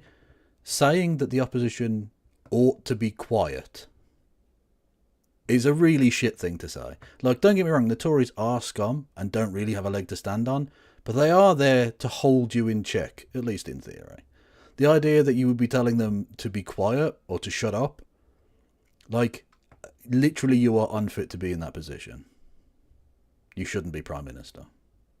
And on top of this, him, again, it's funny that I just said, well, George Osborne used to say, oh, well, we didn't want to do it, we were forced into doing it, we were left an economic mess. And then the first thing we hear Keir Starmer say is, given what we inherited from the Conservatives, again, just all this justification in terms of the previous government, and in no way taking account for what they're going to do to people by these changes. Having mentioned the Liam Byrne joke letter thing and how seriously they took that, the 22 billion is their equivalent. It's just a modern Labour equivalent of that. They're just going to say 22 billion every time the Tories say anything, however justified, even if it is hypocritical and all the rest of it, given their record in government. He'll never point out that hypocrisy because he wants to do the same thing, because fundamentally he's a Tory. He'll just go 22 billion. That's it, 22 billion. Old Faithful, 22 billion. I wonder if they'll get the £22 billion on a piece of paper written that Greg Hands like to put in his wallet with the Liam Byrne note, right? I wonder if they'll do the same, just brandish it on Question Time or some shit. Yeah. Training. That is a lost generation. That is their inheritance. They've got plenty to say now. They did nothing for 14 years and left this in terrible inheritance. And Davey... Mr. Speaker, turning to international issues. Sorry, did he answer the question? Did he answer the question at all? No, because it doesn't answer any questions. He'll just posture and point at everybody else going, well, you may have a question there, but everybody else is bad, right? Yeah. Again, it's pathetic, and it's so cynical, you know? Is that the one thing that the Liberals and centrists told us we get with the Labour government was they would be the adults in the room. And they're not. They're not taking accountability. They're not taking responsibility. They're not even answering basic questions about their governance. They just go, well, hang on a minute, I know you are, but what am I? To every question. They're not even less financially corrupt, it seems. They're literally doing all the same shit. And, oh my God, not that it's necessarily relevant to any question that's thus been asked, but, apropos, I suppose, of broken campaign pledges, promised to get rid of the House of Lords during the election, right? Going to get rid of the House of Lords. Thangham Debonair then loses to the Tiny Queen, hail the Tiny Queen, in Bristol, and she just gets plonked back in there. So even when the people of Britain go, no, we don't want this fucking person, they just get a seat in the House of Lords. You don't get to choose. This isn't a democracy. This was literally after Thangham Debonair herself on Politics Live said Keir Starmer would never use the House of Lords to be able to promote friends and cronies. And that was Thangham Debonair herself. She even got mad when the Green Party suggested it would happen in Bristol Central. And then it just fucking happened anyway. I hate these people so much. I've so fucking despise these people. They're just the worst. They're just the worst people you've ever met. Yeah. Can I congratulate the Prime Minister on helping to secure the restoration of US military and intelligence support for Ukraine? But can I press him on progress to persuade President Trump against damaging metal tariffs already hitting British industry. The Prime Minister knows that See, we on it's these gonna benches believe he must... God, it's gonna be so expensive for Black Sabbath to tour the North America now. True metal. I see what you've done there. It's very clever. It's very clever. Be more robust with President Trump, like the Europeans and like the Canadians. So will the Prime Minister fly out to Canada? Literally, he's more cooked than Justin Trudeau. Oh no! Oh, that just hit me like a fucking wet fish. Jesus Christ! Literally, our Prime Minister is more cooked than Justin Trudeau. I mean, for once, I actually think it's fine that we don't do reciprocal tariffs because we were service exporters to the United States. Like a goods tariff means fuck all to us. No, I'm not even expecting that, but just having some bollocks. That's it. Like, I don't even like the policy doesn't really matter that much. Like you say, we don't manufacture anything, so we don't sell anything. So it's not necessarily an issue. But like, Justin Trudeau at least came out and said, yeah, these tariffs are dumb. Just that alone makes him better than fucking Keir Starmer. And fucking Mark Carney. Literally Mark Carney, a fucking former Goldman Sachs wanker banker, former head of the government, the Bank of Canada, the Bank of England, is going in there saying, no, we're going to win this trade war. Literally, he showed more bollocks before becoming Prime Minister than Keir Starmer has ever done in his entire adult life. Literally. I mean, the line that Mark Carney went was in economics justice, or in trade, just as in the hockey, Canada will win, which I thought was great. Oh, he's even dunking on him. He's even pucking him. Oh, let's go. As soon as possible. Honestly, that was still my favourite moment from that whole thing. Was the I don't know if did you ever watch the 3 fights that the American and Canadian hockey team had in the first 9 seconds of the game? They literally, it was in the group stages of that tournament, which Canada won the final of, right? But in the group stage, America technically won that game. But they like the Trump tariff thing and the governor 51st state shit had just kicked off. And the Canadians had booed the fuck out the American anthem. You could tell someone was going to kick off. And literally within the first 9 seconds, there had been 3 fights. They didn't even try and play hockey for the first 20 minutes of the fucking game. They just beat the shit out of each other. It was amazing. I did see them boo the national anthem, which was funny. Well, that happened directly after that. The Americans were a little bit het up, and the Canadians, responded in kind. It was and that's the beautiful thing about hockey. Ice hockey have got the one. I think the one thing that we could have from sport that we should expand to the rest of society. If 2 people decide to beat the fuck out of each other, you can always back out if you don't want to. But if 2 people decide to do that, that's fine. You have referees that stand in there. As soon as one wins, you get separated. You sit in a box for 5 minutes and cool down, and you go about your business. It's true. I mean, they're covered in fucking gigantic protection, innit? Well, on the body, but they're punching each other in the face. Okay. Like they are. It's some hockey fights are pretty fucking brutal, man. Yeah, there's some, and that's one of the reasons, of course, that even their best aren't sexy. You don't get a David Beckham or something in hockey. It just doesn't happen because he's got 4 teeth left. Show their new Prime Minister and the Canadian people that Britain stands with its Commonwealth allies against Trump's threats and against Trump's tariffs.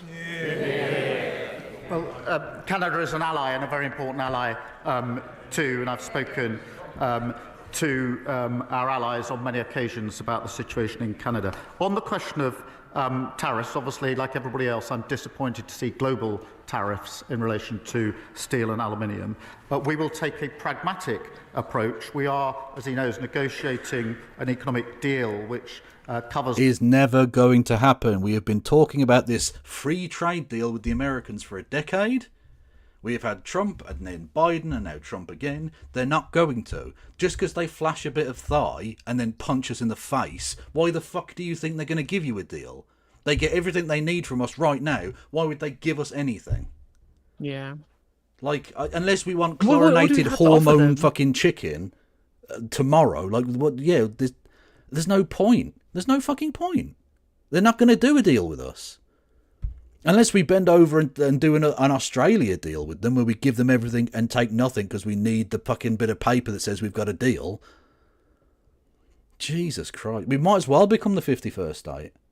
Or 52nd if Canada go first. Yeah, beat Canada to the punch, right? Exactly. Which is going to be difficult because 3 fucking fights in 9 seconds. You're going to have to get in there in the first 3 seconds. And will include tariffs if we succeed, but we will keep all options on the table. Claire Hannah. Didn't answer. We'll keep all options on the table. Means nothing. The only thing you're keeping is all 4s on the ground as he fucks you. That's what's happening. Very true. Jesus. Oh, I've got a letter from the king. Honestly, I don't think I can ever get over how cringe that was. I don't think I'll ever recover. My life is now the bit before I had to see that and the bit afterward. That's the way I have to separate it now because it's so pathetic. It makes me angry. Fucking angry how bad that was. You have to redo the Gregorian calendar as to where time starts. Exactly, yeah. Agus seach na Gaeilge fásta Deis chun teanga agus our culture Kellaroo or fod an dún. Happy St Patrick's Day, everybody. That was just a noise. Happy Irish Language Week as well, an opportunity to use Irish language and culture. I think the DUP just exploded. I think they actually literally just come. Fucking Jim fucking Shannon literally just burst into flames.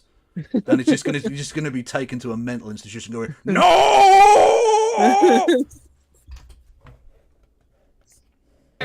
Across the world. It's an increasingly turbulent world, Prime Minister, with relationships and norms turned upside down over recent weeks, and that's why I congratulate the Prime Minister and the Taoiseach for re-establishing warm and firm relationships at their summit. Oh yeah, the Taoiseach is going to America today, isn't he? What's the bet that Trump says the word like shamrock or fucking pot of gold or something like that? Like he'll definitely do some shit like that, won't he? Yeah. He'll definitely do some racist. Like he will say the word leprechaun at some point. 100%. Last week, and it's reassuring for all of us to know that whatever our constitutional future, that bond is lasting and refreshed. Will the Prime Minister join me in wishing a happy St Patrick's Day to all who value our shared bonds? And can I take this opportunity to invite him to Belfast in August 2027, which was announced this week as the host of the Fleadh Cheoil na HÉireann for the first time. And he should take a hint from his predecessor in that position and go to the Titanic dockyards. Seems appropriate, given his position in the polling. Hello there, Boy Meets Minnie. Everyone go and follow Boy Meets Minnie immediately. Do it. We command you. Well, can I join her in wishing everybody celebrating a very happy St Patrick's Day? Mr Speaker, she's right. We need a strong and settled relationship between the United Kingdom and Ireland, and the need for that has never been greater. Okay, just because this was put in the chat, I apologize. It's not even about Ireland, but technically the Irish Taoiseach was present. This is a mental. Honestly, Donald Trump has lost his fucking mind. He had a mind? Well, yeah. Yeah. And Schumer is a Palestinian as far as I'm concerned. You know, he's become a Palestinian. He used to be Jewish. He's not Jewish anymore. He's a Palestinian. Okay.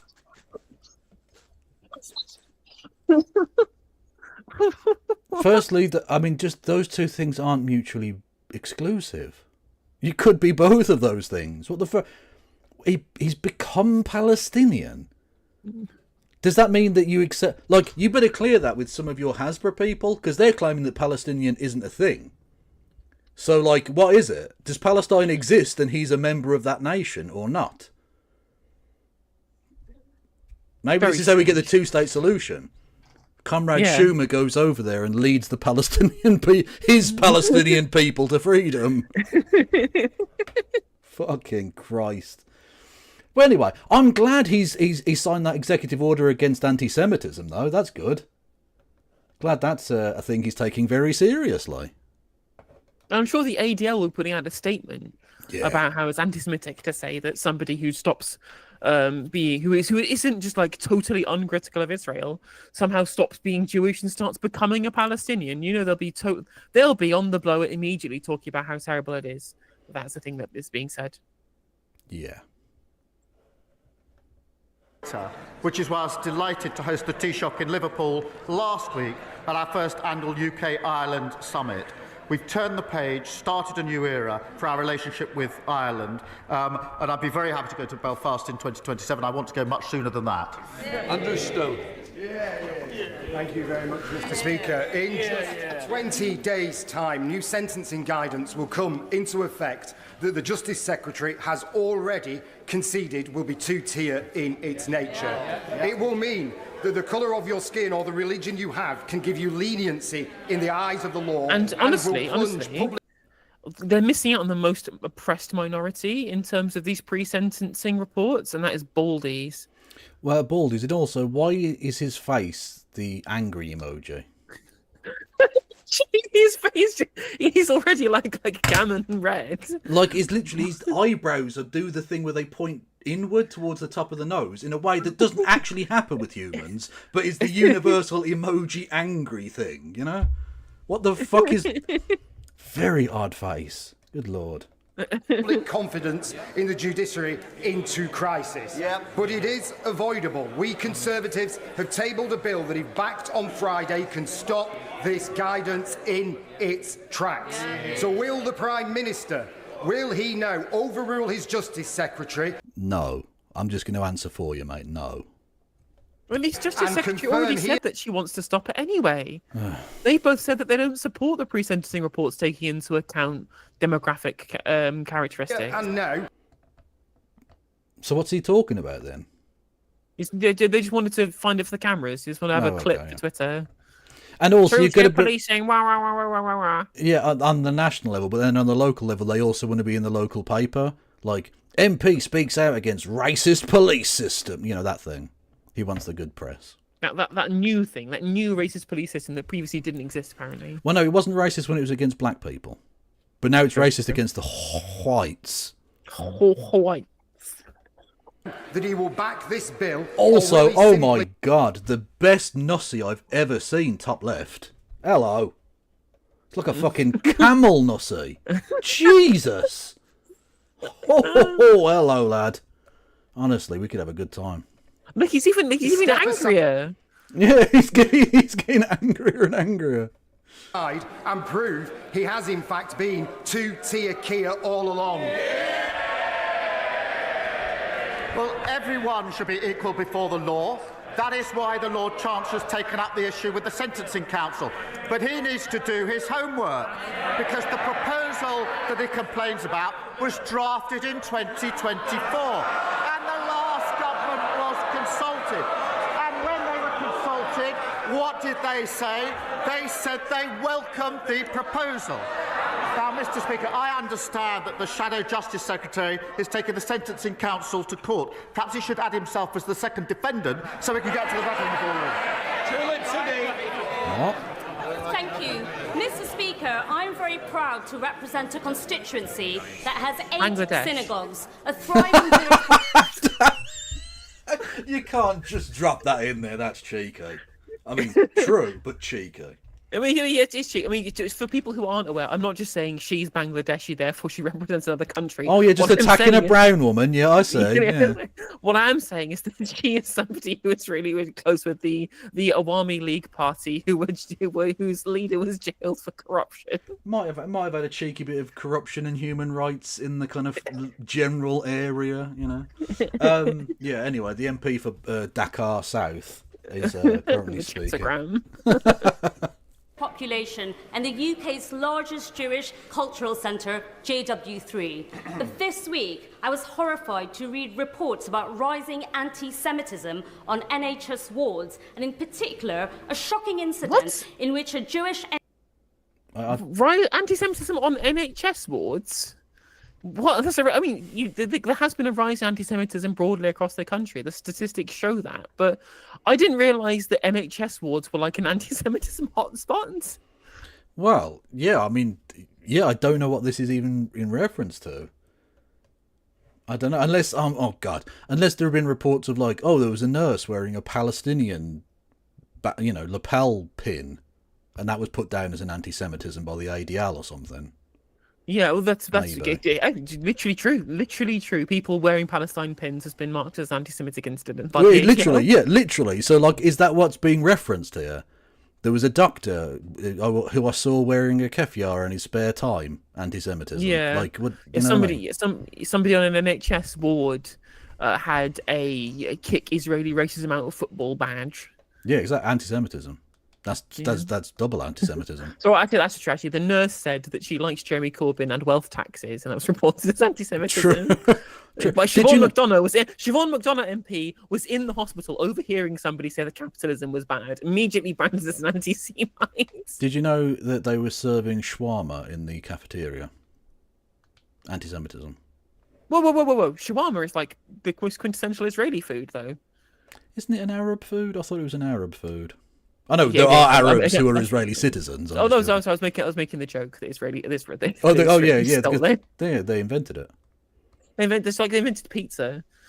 Yeah, no, well they didn't. You say they invented pizza. They were promised pizza by God 4,000 years ago. So they occupied pizza.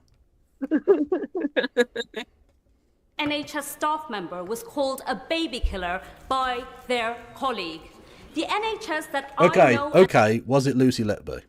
Because that might explain one or two things. I'm just saying, like, they could have actually been killing babies. I mean, if they were just a Jewish person being called a baby killer, like, yeah, that's anti-Semitism. Yeah.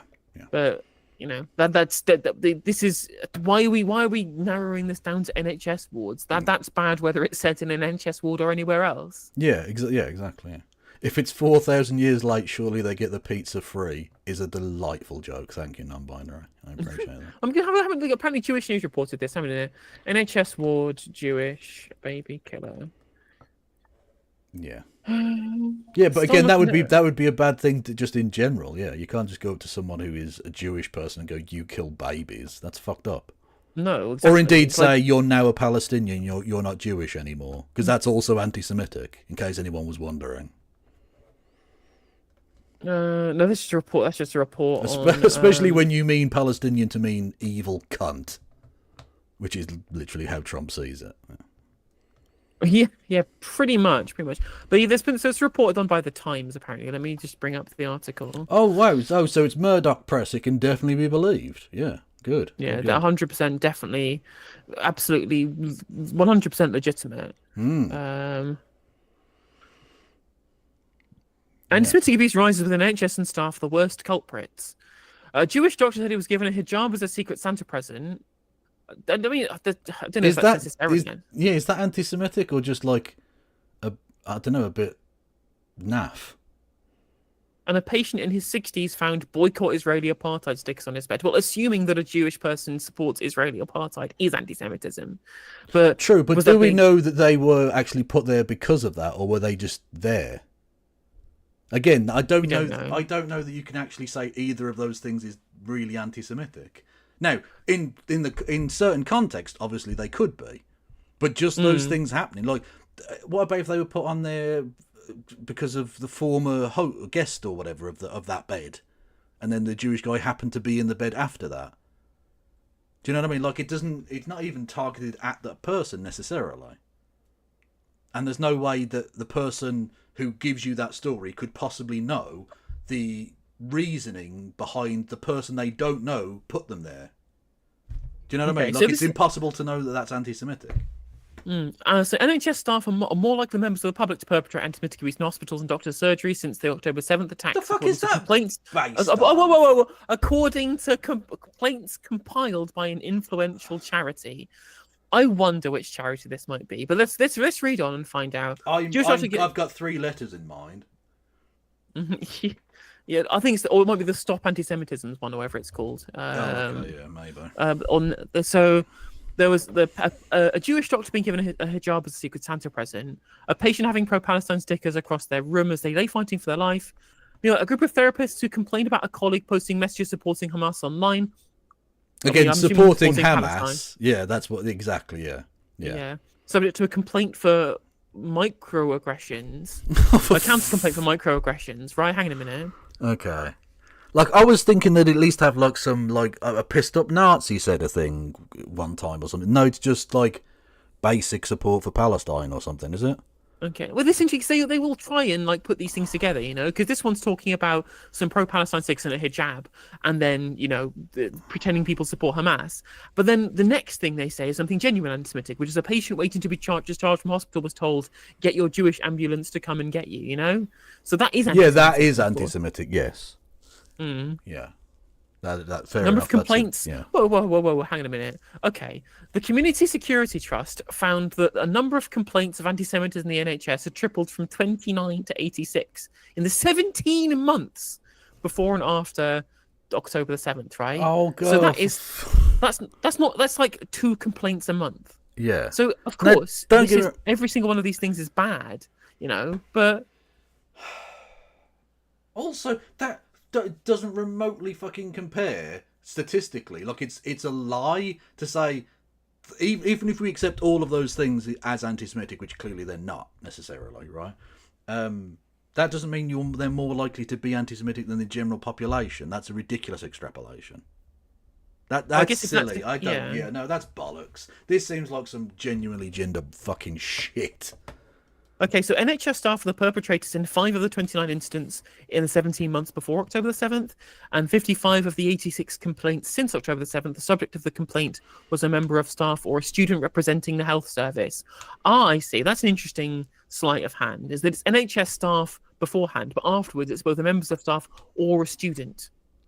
Or a student, okay. Yeah. Okay, Neil, a man in his 60s admitted to a hospital in Greater London, said that he had been ignored as he called for help from his hospital bed, only to find boycott Israeli apartheid stickers on the window to his room and the headboard of his bed.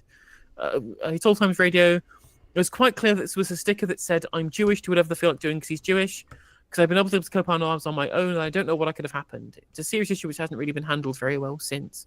So were they put there after he arrived? Yeah, also... unfortunately, given the underfunding of the NHS, not being seen, even if you're in a great deal of pain, isn't necessarily a unique experience and isn't necessarily down to your religious belief or ethnic background. So they've literally put a picture up of the sticker that said boycott Israeli apartheid on it.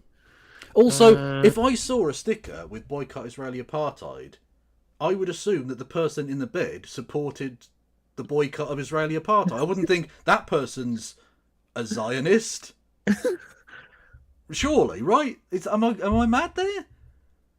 Like, if you are an anti-Semite, right, and you want to designate a certain religious group so that the other anti-Semites know, I wouldn't post a boycott Israel sticker as your symbol there, because that might give a misleading interpretation on things, you know?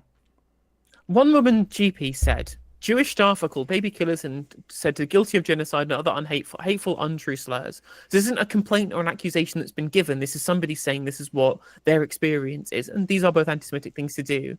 And then the next sentence is, there is a silent campaign to intimidate by lecturers and senior staff by wearing keffiyehs and Free Palestine badges. Yeah. So it's the biggest intimidation is I am wearing a scarf. Yeah. And I am also wearing a badge that says, "Please stop doing the genocide, please." Yeah. Whereas if, like, I imagine some of the people who get called baby killers have either said something or are wearing an item of apparel which suggests they are in support of Israel. Now, that doesn't necessarily mean you should instantly go up to them and just say you're a baby killer. But that's not because you're Jewish. It's because you're supporting the state doing the baby killing. I would say the same if the person was a Christian wearing an Israeli lapel pin, for instance. Which, of course, lots of them do. Look at the US Congress, for instance. Anyway. Dave Rich, Policy Director at the Community Security Trust, said it's essential that hospitals and NHS trusts deal with this trend of rising anti-Semitism quickly. Blah, blah, blah. Yeah, so that is the evidence that we have for this. The Community Security Trust. Let's have every single time with this stuff, you have to do all of the background reading to find out where everything's come from. Community Security Trust, it provides security and advice to Jewish community living in the UK. Totally reasonable. Some of them have been because of the... Well, if someone's just wearing a Star of David, then yeah, obviously that would be anti-Semitic, because that's a universally Jewish thing as opposed to a thing that belongs to the Israeli state as a symbol. Yeah. Exactly. Yeah. Yeah. Yeah.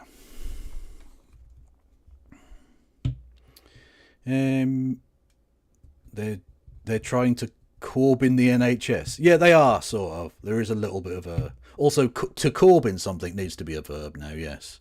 Literally, yeah, they're going full Corbyn. Yeah. Corbynizing. Yeah. True. Anyway. I think it's just funded by state subsidy and by private donations. It's not got any links to Israel or anything, this charity. So it seems like it's legit research, but... Okay, well, it's just, when you're trying to conflate actual instances of anti-Semitism, like going up to any random Jewish people and claiming that they kill babies, or saying the other things that are targeting people for ethnicity, when you're trying to make these things as if they're on par with somebody wearing a keffiyeh, like it makes all of the statements that you make undermines them, right? Yeah, exactly. It undermines the seriousness of a very fucking serious thing. Yes. Because there literally are instances of anti-Semitism. People will just assume that all Jewish people are in support of Israel, and they will be anti-Semitic, or just say anti-Semitic things because they believe that Jewishness and Zionism are interconnected, and that these things should all be called out. And unfortunately, many of Israel's strongest supporters are the most guilty of that, because they want to rope in all Jewish people around the world as symbols of Israel, regardless of if they've ever been there or have any commitment to that nation whatsoever. Mm-hmm. The idea, the conflation of, well, if you're anti-Zionist, you're anti-Semitic, does that precisely.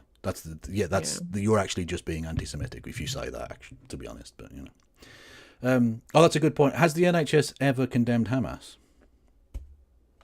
True. I've never heard it. Very important point. And love is open to everyone, regardless of their background. So could I ask the Prime Minister, what is he doing to ensure that my Jewish constituents can safely use our beloved National Health Service? Well, I thank her for raising these deeply concerning reports. It is completely unacceptable for anyone to experience racism, discrimination, or the NHS has lost the Labour whip. Apologies. Prejudice in the health service. I know my right honourable friend, the Health Secretary, takes such reports extremely seriously. It is a fundamental principle that the NHS provides care and treatment for everyone, regardless of race, faith or background. This is a really serious issue.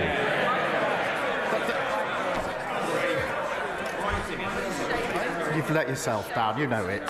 I expect all trusts and healthcare providers to take necessary action against any staff who've expressed views. I kind of want to know what he said. I'll just skip back a second. Regardless of race, faith or background. This is a really serious... Something about his sister? What? I don't know. Issue.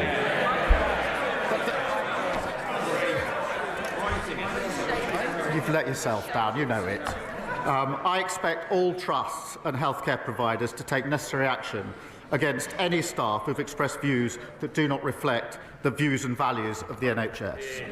Dave Dugan, a closed question. Question 9, Mr. Speaker. Mr. Speaker, he asked about UK-US relations. As he knows, and the House knows, I'm committed to strengthening those relations. The US is an indispensable ally. We're working together. Let's pretend the transatlanticist dream is still alive. Let's just pretend, in face of all of the evidence against it. No, let's just do that. I mean, I explained the bit in the stream I did the other day, but it's a little bit like the end of the Soviet Union, where the society was obviously broken and everyone knew it was broken, but they just didn't know another way of doing anything, so they just carried on until it collapsed. And they're basically doing that now with the Atlanticist thing. They're just going to carry on because the generation of politicians raised in the post-Iraq world know no other operation than just lick America's boots. And the Americans are like, with regards to Israel, it's the same thing. With regards to broader foreign policy, is that the Biden administration was living in a foreign policy world that just didn't exist anymore. That they were frantically trying to resurrect from its grave, only for the Trump campaign to sweep in and just demolish it from first principles. Yep. to try to secure a just and lasting peace in Ukraine. And I've spoken to the President on a number of occasions, including this week. Dave Dougal. I agree with the Prime Minister in those sentiments. The ceasefire negotiations this week are a cause for great optimism, and I welcome the efforts that the Prime Minister's National Security Where are Advisor this Jonathan man's Powell lips? had done in leading that priority. But last week at the dispatch box, the Prime Minister said in answer to my right honourable friend, the member for Aberdeen South, that he had no knowledge of the United States planning to withdraw military aid from Ukraine, yet they did that the following day. It's against that backdrop, because I know the Prime Minister wants a just and lasting peace in Ukraine that respects Ukraine's borders and territorial integrity. When he's impressing that priority upon the President of the United States, what reassurance can he give the House today that the President of the United States is actually listening? Let me give this reassurance. As soon as that step was taken, I and my team started work to try and ensure that we could get back to a situation of full support for Ukraine. I won't detail everything that was involved over the last week. I can assure him and the House a huge amount of hard work, discussions and diplomacy. Right, I need to get ready used. for Normal Island, by the way, so I probably have to finish up here. I will do is raid my guys into you.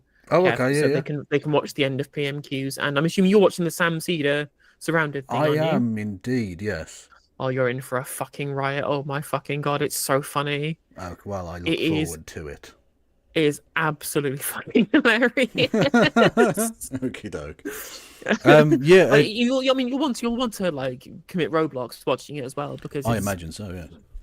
The Conservatives are that stupid, but it's like, I watched it all in full myself. Nice. It's extremely funny. Good. Okay, well, you're off to do Normal Island, so you can either go and watch Normal Island, which will be good and informative and awesome, or you can stay here for some slop. Slop. Those are your options. Sloppy. Either parliamentary slop or fucking Jubilee slop. Those are your, that's what I'm providing.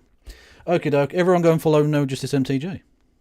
Do that. Everyone go follow KF Logan 1875 over on the Twitches. Indeed so. Okay. Might do question time tomorrow? Yeah, absolutely question time tomorrow. We'll start early and get some stuff in on YouTube as well. Good stuff. Okie doke. No worries. Let me get this raid ready. Oh, okay.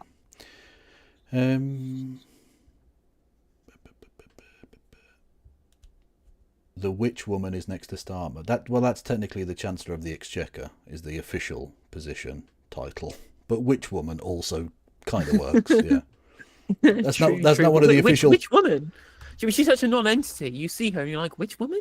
I see what you've done there. Different meaning of the word witch. You're very clever. I appreciate that. Incredibly smart. Yeah, you're right, so. Yeah, take care, stay safe, free Palestine. See you all tomorrow for question time, which I'm assuming will be just as fucking mind-numbing as the last one. Almost certainly. Take care. Bye. Bye-bye. Well, there you go. Jesus, we were going 2 hours. We've been going 2 hours near enough. Get the fuck, they came up with me, all these mutants. Hello there, mutants. How are you all? Yeah, we've been going 2 hours and we got through 20 fucking minutes. Of course I'm interested in non-binary, yeah. Hello there, No Justice MTG raiders. Ladies and gentlemen, welcome in. We got him. Victory is ours. Yes, you can hit the follow button. If you are so interested, you can. I'm Kevin Logan. I'm a leftist here on the internet. I do regular streams with No Justice. That is the best way I can advertise myself to you. What is this? What on earth is this? Hang on. What? Okay, so we've got... There's no audio on that, apparently. That is a very tall police officer. What? What was that a meme? Hang on, what? Beyond the Swed? Bait on the Swed? What? So he slaps the light, then 8 feet tall copper comes and arrests it. Explain yourself, non-binary. What the fuck is that? Why have you shown me this? It's from Sweden. That's not enough. That isn't enough for him. That just saying it's from Sweden. Ladies and gentlemen, we got him. Victory is I got that it's from Sweden, but what's the meme element of that? That was just a relatively banal piece of car park based activity.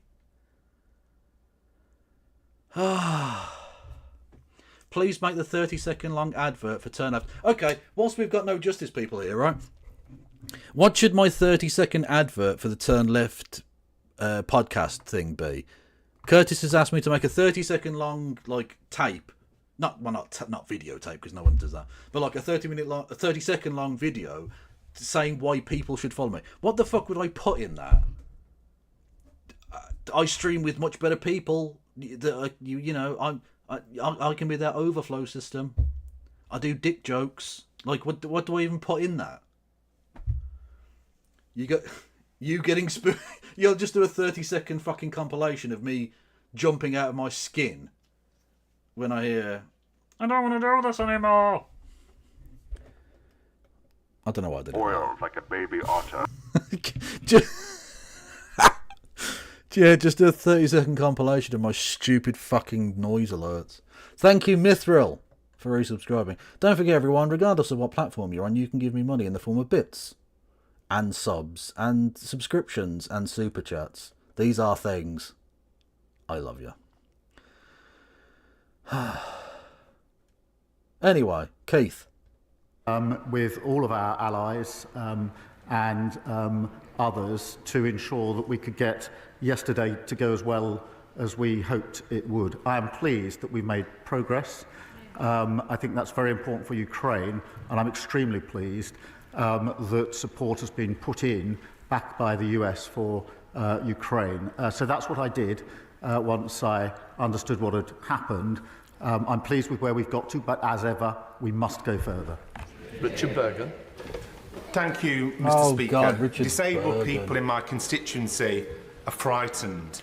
And they're frightened because they're again hearing politicians use the language of tough choices. And they know from bitter experience that when politicians talk about tough choices, it means the easy option of making the poor and vulnerable pay. So instead of cutting benefits for disabled people, wouldn't the moral thing to do, the courageous thing to do, be to make a real tough choice and introduce a wealth tax on the very wealthiest people in our society? Yes, and you should join the Green Party. You should cross the floor and join the Green Party, because they're the only ones who are going to do that. The Labour Party are not going to do that, Richard Burgeon. You know damn well that they're not going to do that. When you say they're hearing politicians use the language of tough choices, they're specifically hearing your leader and his chancellor using that language. This isn't just nebulous politicians. This is the people at the fucking very top of your party that were doing this. The Prime Minister, the Chancellor of the Exchequer, the Minister for the Department of Work and Pensions. That's who's doing it. Oh yeah, they're moving the party to the left. Yeah, to the left of Mussolini, maybe. I don't know. Will you be streaming alone tomorrow, Kev? I've got a fancy Rickroll to hit you with, and then you don't want to miss... No, firstly, no hitting me with Rickrolls. That's not a joke. Hang on. Sincerity cam. Boom. No fucking Rickrolls. Okay? No. I don't even care if it's fucking exciting or interesting, or you think it's funny. It's old. If you've got cute memes or like a new way of trolling, by all means. The Rickroll died many years ago, and that's where we'll leave it. Anyway, for the new people, by the way, that's sincerity cam, so you know I'm not doing a joke. Because within, as you may have noticed, within the general scope of my political discourse and analysis, I do lots of jokes and things. So the sincerity cam is there specifically for no joke. Anyway, what was I saying? Fuck. Anyway, no, I won't be streaming alone tomorrow, hopefully. Hopefully No Justice will be with me for question time. It's going to be shit, I'm sure. Well, Mr. Speaker, the party opposite left a broken welfare system which locks millions out of work. That is indefensible, in my view, economically and morally. Of course. That's the new thing. He always gets the slogan, and it's always the shittest slogan you've ever heard. So his new thing is feeding the poor in any way whatsoever. Allowing poor people to exist is morally indefensible. That's it. That's the line they've come up with. Like with the Trump thing, it was always no one wants to see that. And with the 22 billion, fix the foundations, fix the foundations, fix the foundations, fix the foundations. It's always the shittest thing. Yeah, Morgan McSweeney's fucking programming. People who need support. We need to help those who want to work. Morgan McSweeney and fucking the Labour Together team programming StarmerBot 3000. To get back into work, and I think there's a moral imperative in that. He talks about a wealth tax. We have raised money, the energy profits levy, taxing non-doms and air passenger duty on private jets. But this isn't a bottomless pit, and we must kick-start growth to get the economic stability that we need. Sir Geoffrey Clifton-Brown.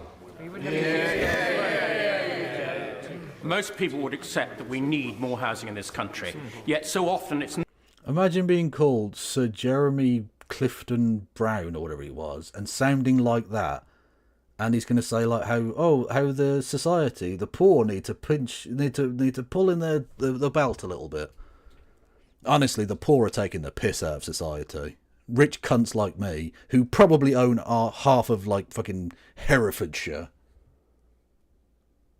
and got it tax free because of inheritance or whatever. We're being overtaxed.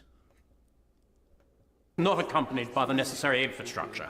In my own constituency, thousands of houses are proposed, yet without the 250 million to upgrade Junction 12 of the M5, the inspector is likely to rule our plan unsound. So will the Prime Minister use his upcoming planning and infrastructure bill to see how developer and landowner contributions can more effectively build this vitally needed infrastructure which would benefit communities up and down the country? Well, he's right. We have to get the houses built that we need. So he wants the government to give landowners more money. Like I said, he probably owns half of fucking Worcestershire or something. Like, yeah, of course. In his constituency and elsewhere, something that the party opposite failed to do. That's why we've introduced the infrastructure bill, which I think he welcomes, and that bill will get Britain building so we can deliver on those 1.5 million new homes through our plan for change. In relation to the particular issue he raises, I know that he and my honourable friend, the member for Stroud, have been working together to try to resolve this issue as I understand it, and I'm happy to ensure he gets a meeting with the relevant minister if that would help in taking it further. Sure, Jean Joseph. Thank you, Mr. Speaker. Can I commend this Labour government's landmark reforms to get Britain building through our plan for... Oh, Jesus Christ, it's another one of the fucking McSweeney bots. Are there any actual MPs? Look, by the way, I am loving the suit. Look, the pink suit, it shouldn't be a thing that's remarkable in the 21st century, but it is. It's a glorious number. I don't know the man's politics, but his suit, his choice in apparel very much meets with my full agreement. Anyway, yeah, it's just another one of these fucking robots that they've trekked out there to read a thing that McSweeney's told them to read. And it'll be bollocks. For change. I look forward to working with ministers to ensure developers deliver on what they promise to local residents, so that new homes also have access to roads, GP surgeries and dentists, and don't create an extra burden on hospitals like the William Harvey Hospital in my Ashford constituency.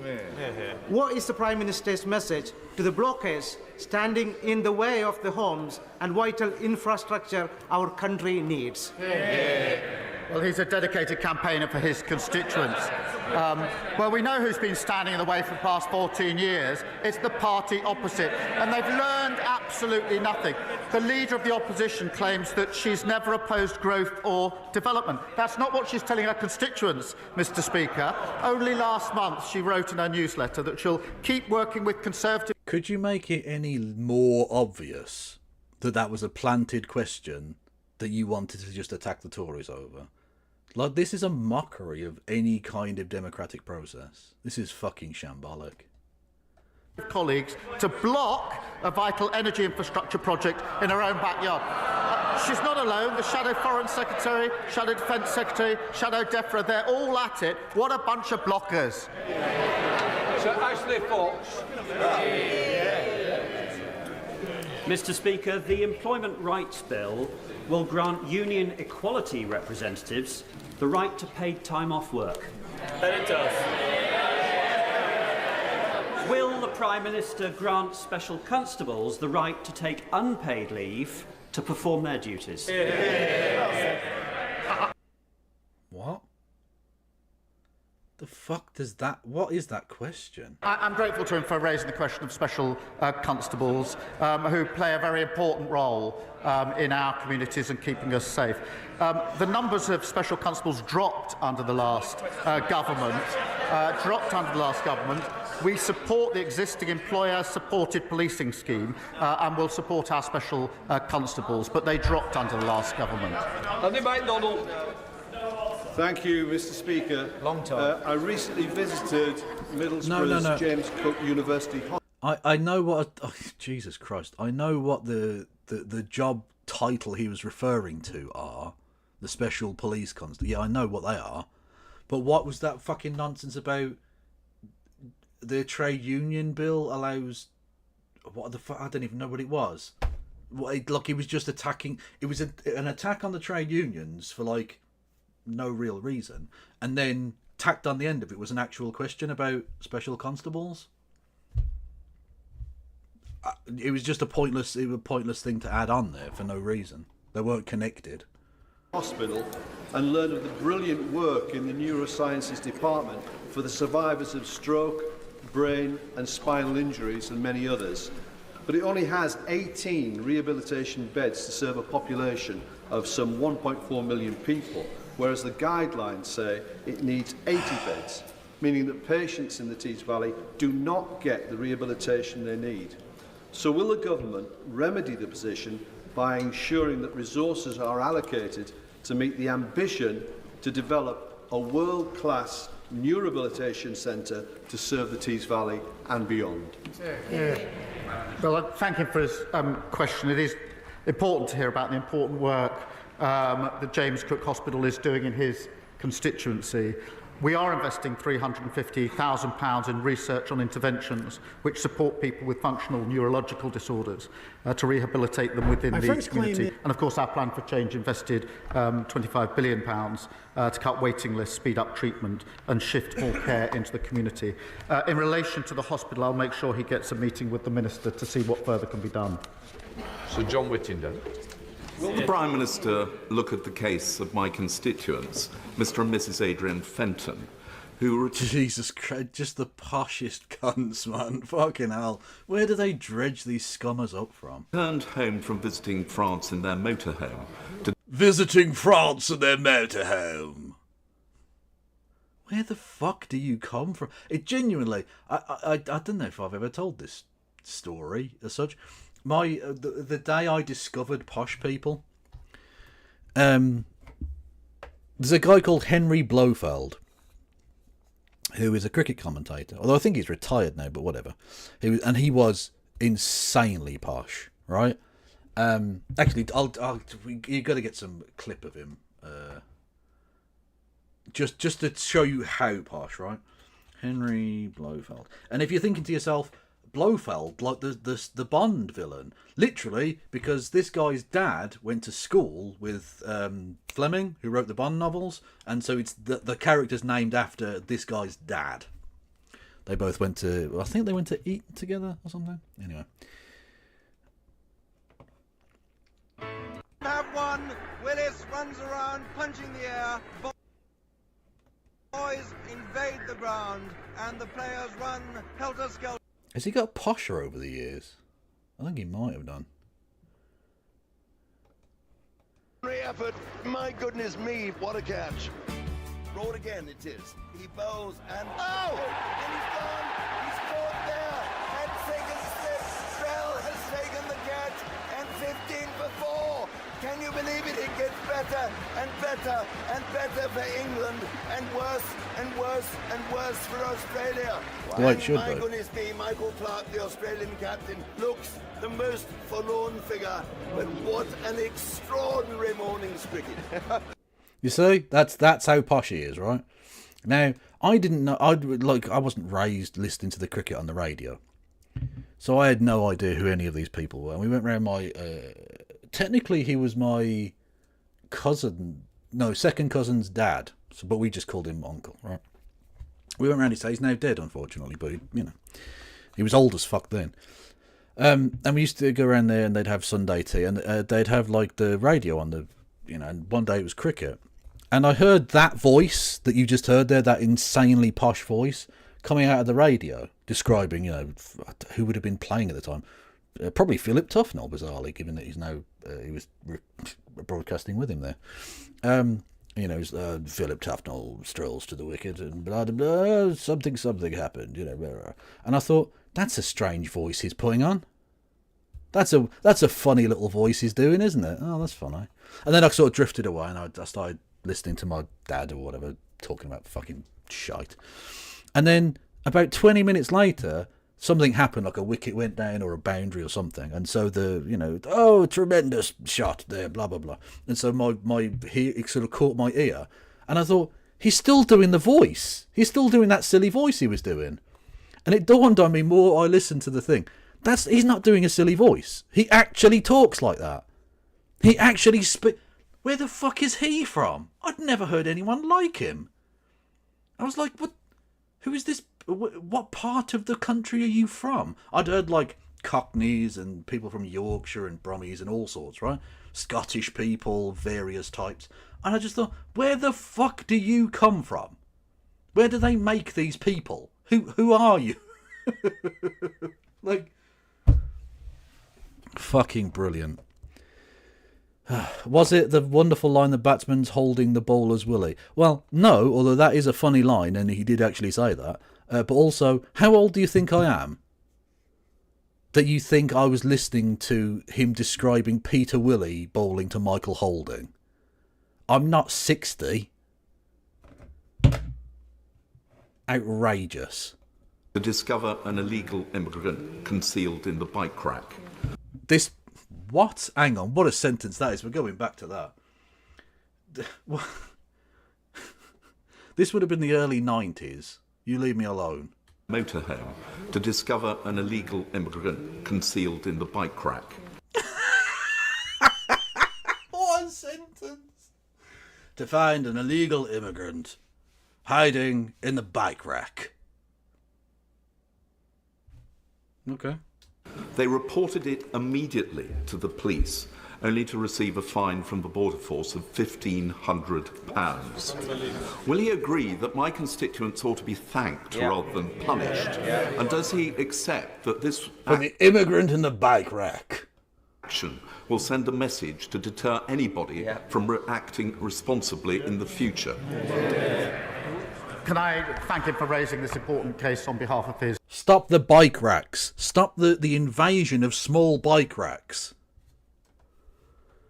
Constituents. I've seen some of the details and I am concerned about it, and I do think it's important, as he says, that the Home Office look into it, and therefore we will do so, and I'll make sure that he is updated disguised as in relation to that in due course. Richard Dowd. Thank you, Mr. Speaker. Veterans in Sefton, one of the many remarkable charities in my constituency, indicate that statistics... How was he illegal? Well, he was pretending to be a bicycle, and he didn't have his lights on after dark. It's against the code. It's against the code of the road. Fuck's sake. Why is my fucking mouse... I need a new mouse. Measure the price paid by servicemen and women, incidents of broken marriages, suicides, alcoholism, deep depression and homelessness among veterans remain largely unquantified. It's Helen Given Hoddermore. that, will my right honourable friend restate Labour's commitment to providing our veterans the holistic best support love. they need and deserve? Well, Britain's best loved heads. And I'm talking nonsense. To broadcast paedophile. True. Owe an extraordinary debt to our veterans, Mr. Speaker. We are committed to renewing the nation's contract with those who've served, and that includes the guarantees of homes for heroes for those who have served, dedicated mental and physical healthcare pathways in the NHS, and dedicated to sport to help those leaving service using their skills to find new and fulfilling careers. Sarah Dyke. Yesterday, with no notice, DEFRA closed SFI applications, leaving thousands of farmers who want to deliver public goods waiting for a year without support. So can the Prime Minister assure British farmers that they won't be left stranded and able to support environmental and food resilience goals due to lack of government support? Thank you, Phantom. Well, Mr. Speaker, as she knows, the SFI schemes have operated to provide quite considerable support so far. There have been a number of schemes. They've closed in the past, and then a new scheme has been put in place. They were closed in 2022 and 2023 by the party opposite without the 6 weeks' notice. But we do support farmers. We will be putting forward more details at the spending review. But the difference, Mr. Speaker, in this government is we're funding the farmers. They failed to spend the budget. Sultana. Thank you, Mr. Speaker. In October 2023... Oh, we're going to have an anti-Semitisms. In an interview with LBC, the Prime Minister said, and I quote, "I think Israel does have that right," when asked if cutting off power and water to Gaza was appropriate. For 11 days now, Israel has blocked the entry of vital goods and aid into Gaza, subjecting over 2 million people to collective punishment and starvation. Israel's decision to also cut off electricity to a water... I'll be honest, I don't think Morgan McSweeney wrote this one. I'm going to stick my neck out on that. A plant supplying drinking water to 500,000 people is yet another blatant violation of international law and further evidence of genocide against the Palestinian people. In light of these facts, does the Prime Minister still maintain that Israel is not committing genocide? Look, I'm really appalled by Israel blocking aid when it is needed at greater volume. I'm so appalled that I'm going to do nothing about it. Thanks, Keith. And speed than it's ever been needed. Blocking goods and supplies and power entering Gaza risks breaching international humanitarian law, and it shouldn't be happening. And we are doing everything we can to alleviate that situation. Sir Julian Lewis. Notice how he didn't even approach the word genocide and the question there. Just ignore that. Just pretend like that's an answer. What a fucking piece of shit! Thank you, Mr. Speaker. In his extremely important upcoming discussions with other nations about Ukraine, will the Prime Minister focus on the fact that it was standard Russian procedure to take over other countries by having bogus elections and installing puppet governments? And will he therefore impress on other colleagues to... Thankfully, Britain has never engaged in such underhanded activity. We're good boys. Be very wary of calls to hold elections in Ukraine during a wartime situation, which could result in the subversion and takeover by Russia of the entire country. Thank you for raising a really important point, and the track record is there for all to see. On top of that, of course, it's so well done. And I can only imagine it must be an accident, because these things get randomised, don't they, I think. But the order of the questions there, and how when Zara Sultana spoke, she was like shouted at, like, "It's not genocide!"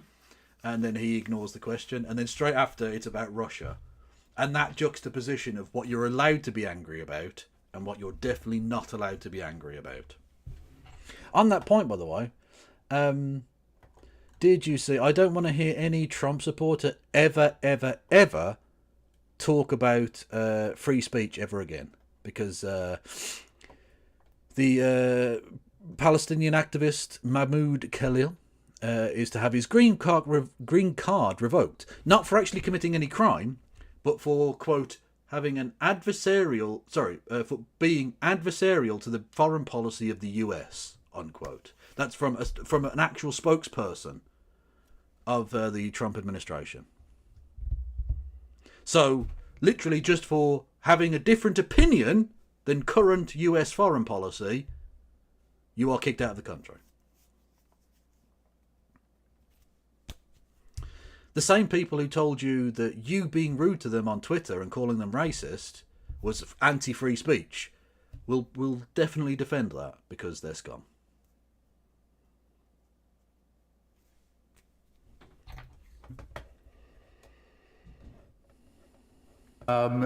We in this country did not hold elections when we were at war. That is a perfectly reasonable and normal course of behaviour. And yes, of course, that has to be part of our discussions as we go forward, including the meeting that I'm convening on Saturday. Lord Hatton.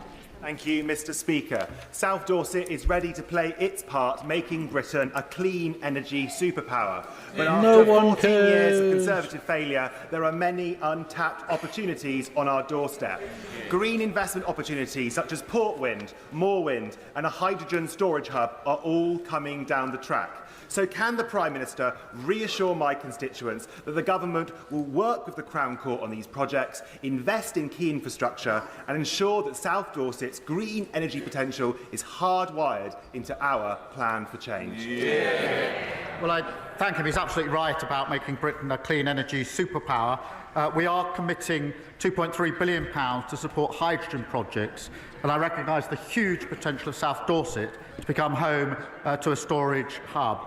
We're ensuring public and private investment works together, and that's exactly what the Crown Estate Act does, unlocking significant investment, boosting offshore wind and kick-starting economic growth.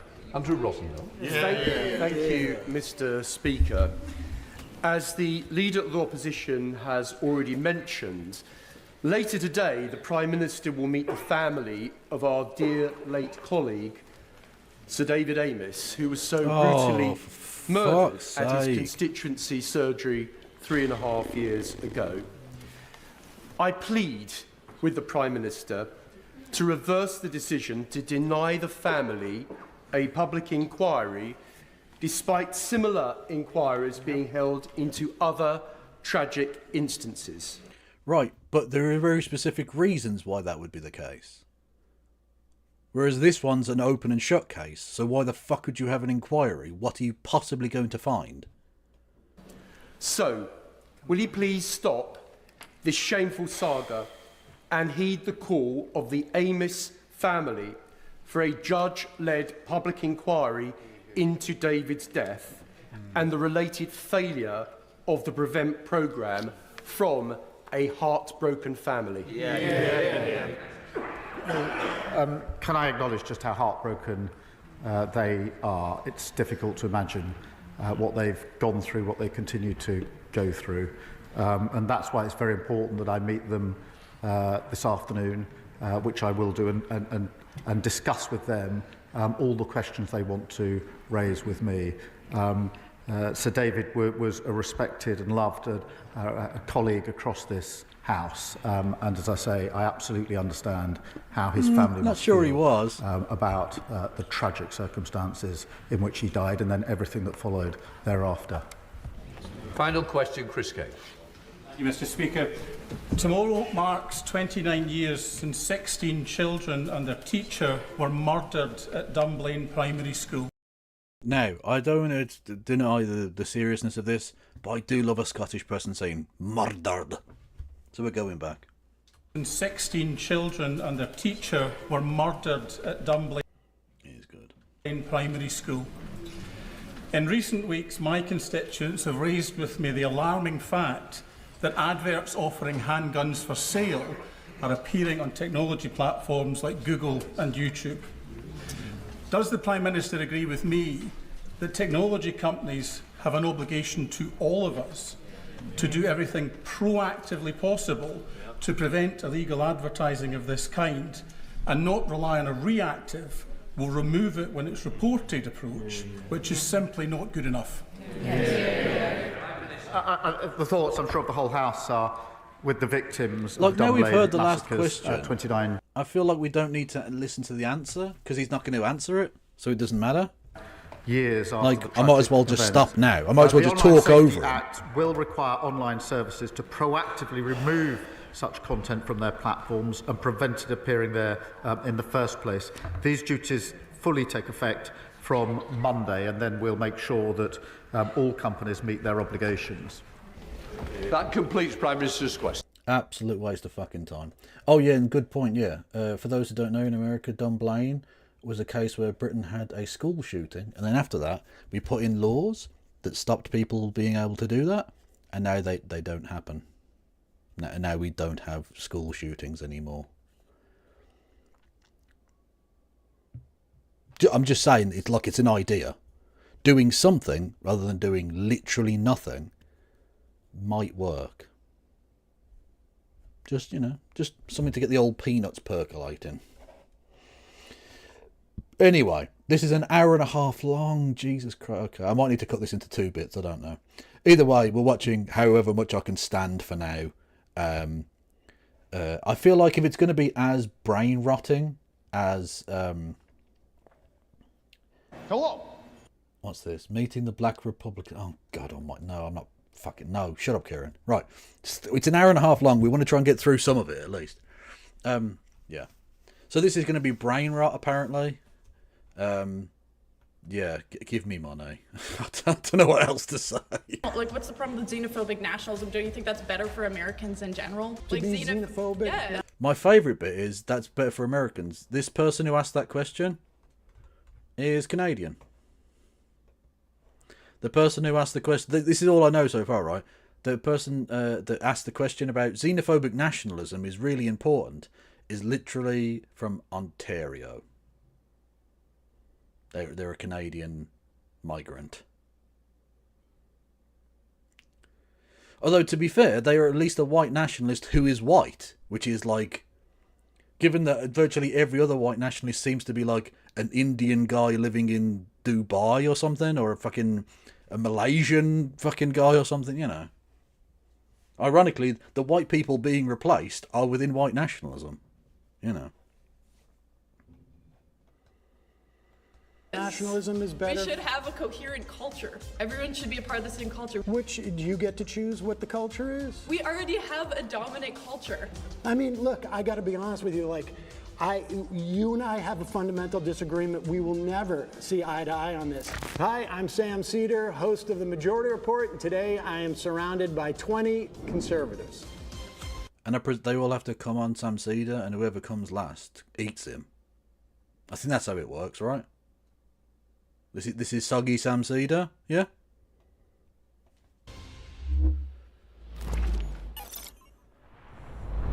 My first claim is Trump's attack on DEI hides his real goal, which is to give corporations more power.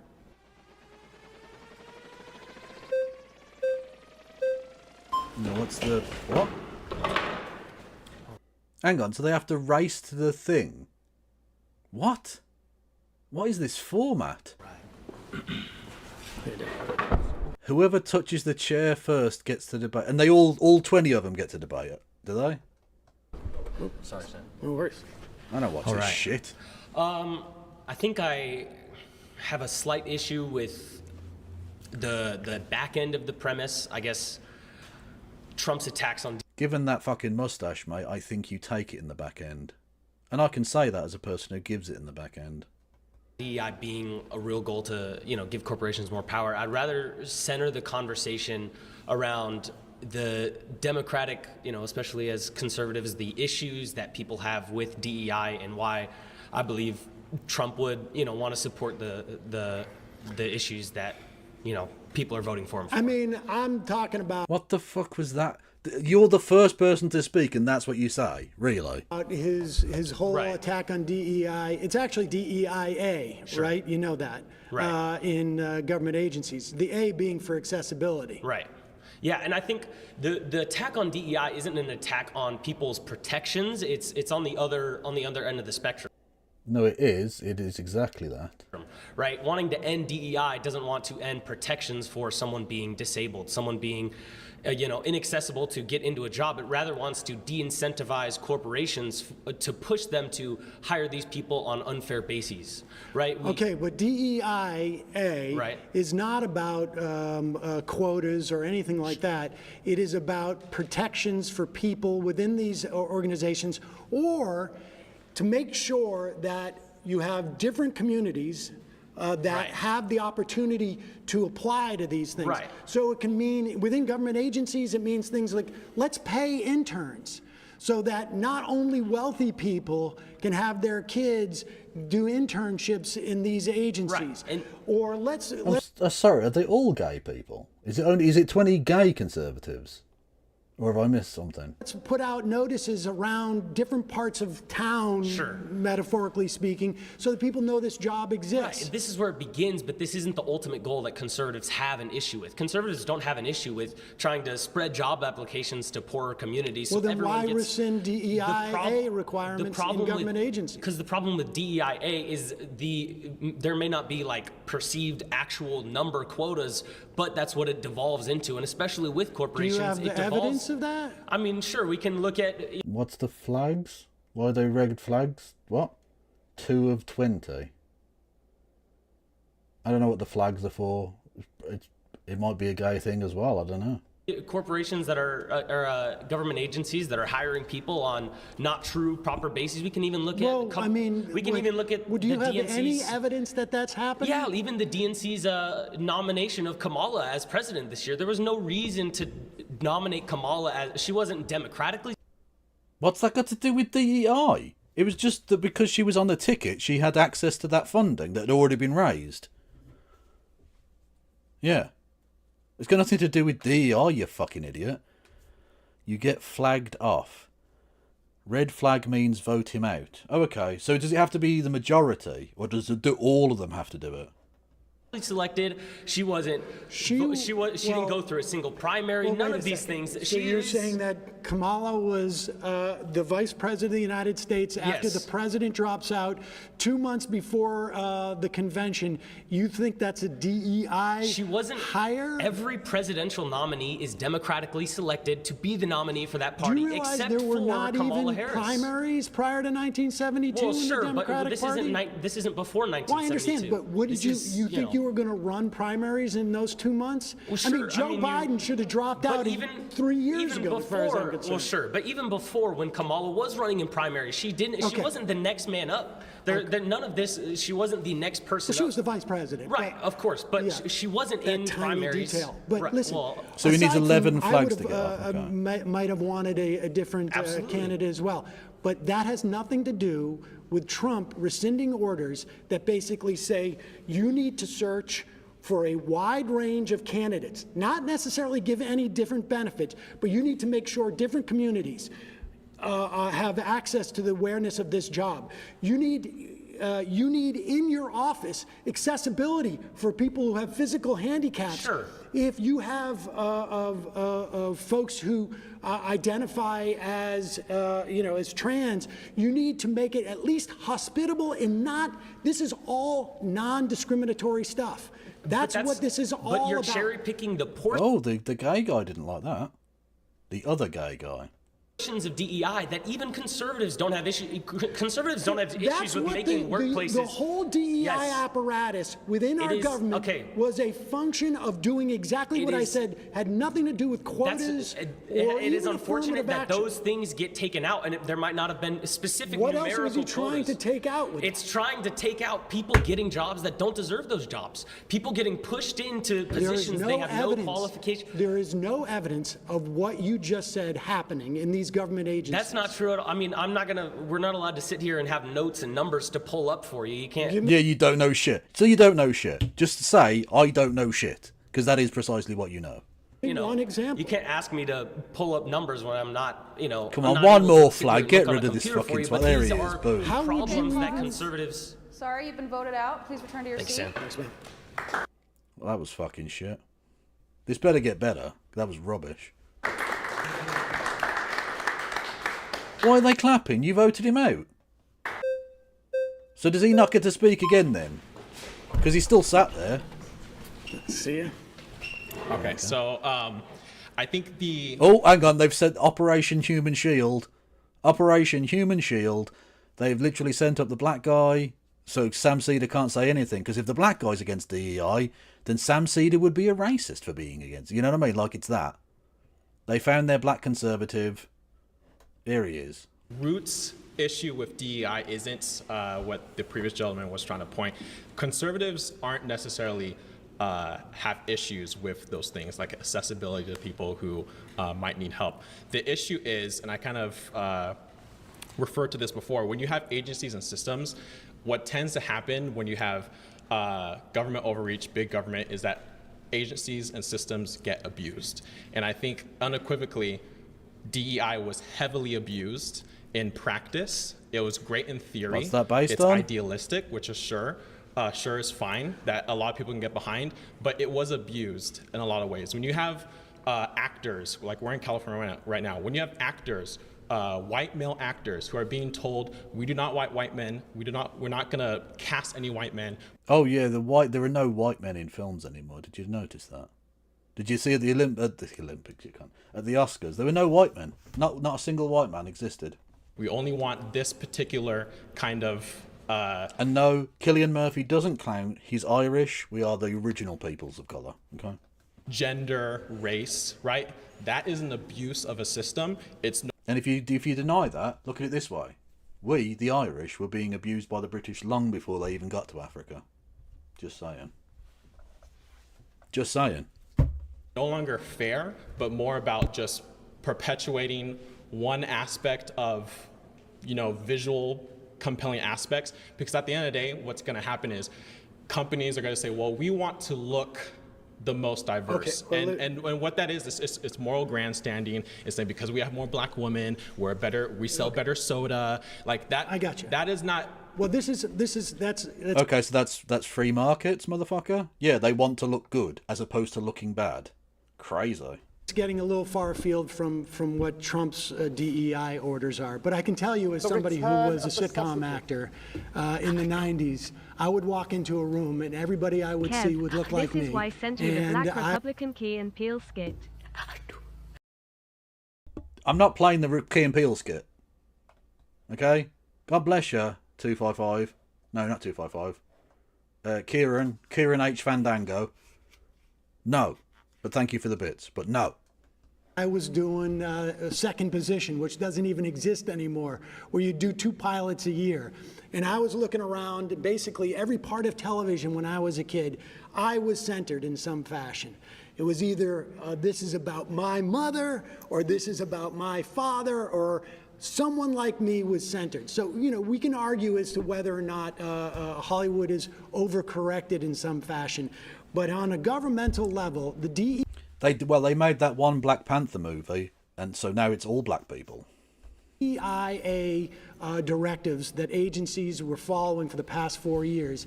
There's nothing, I don't know what you mean by abuse on it, but there is no evidence that it was an affirmative action program in those instances.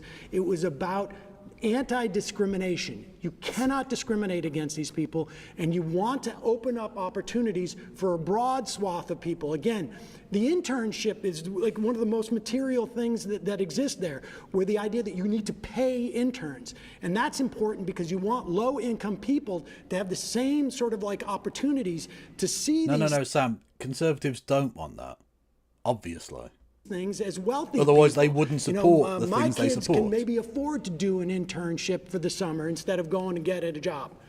I think what's happening is we're talking about 2 different things. But I'm talking about Trump's DEIA rescission is a way of basically driving people out of these agencies, making it Oh, did they make 2 Black Panther movies? I'm terrible at keeping up with what movies. You're saying Trump specifically, and I understand why you're saying Trump, but I think the American people as a whole have kind of, and I won't say whole because obviously it's not 100%, but a majority of the American people have kind of rejected DEI because, again, I don't think a majority of Americans talking about know what DEIA is.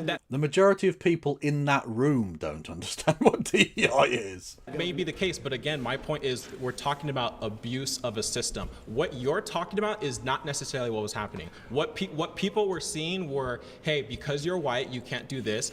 And liberals like to do this thing where they create systems, and then they created the whole idea of woke, and then they backed away, and then conservatives say woke. What the fuck what do you mean they created the system of woke? Is that like a System of a Down tribute act, but they're all they, them? What do you mean, the system of woke? And then they backed away from it. What are you... The conservatives just make up their own version of reality. They just... they invented the woke. And then they battled the woke in the arena of death. And then Captain Big Dong came in and saved everything for the Patriot Eagle. And then they're like, well, we don't know what woke is. They created DEI.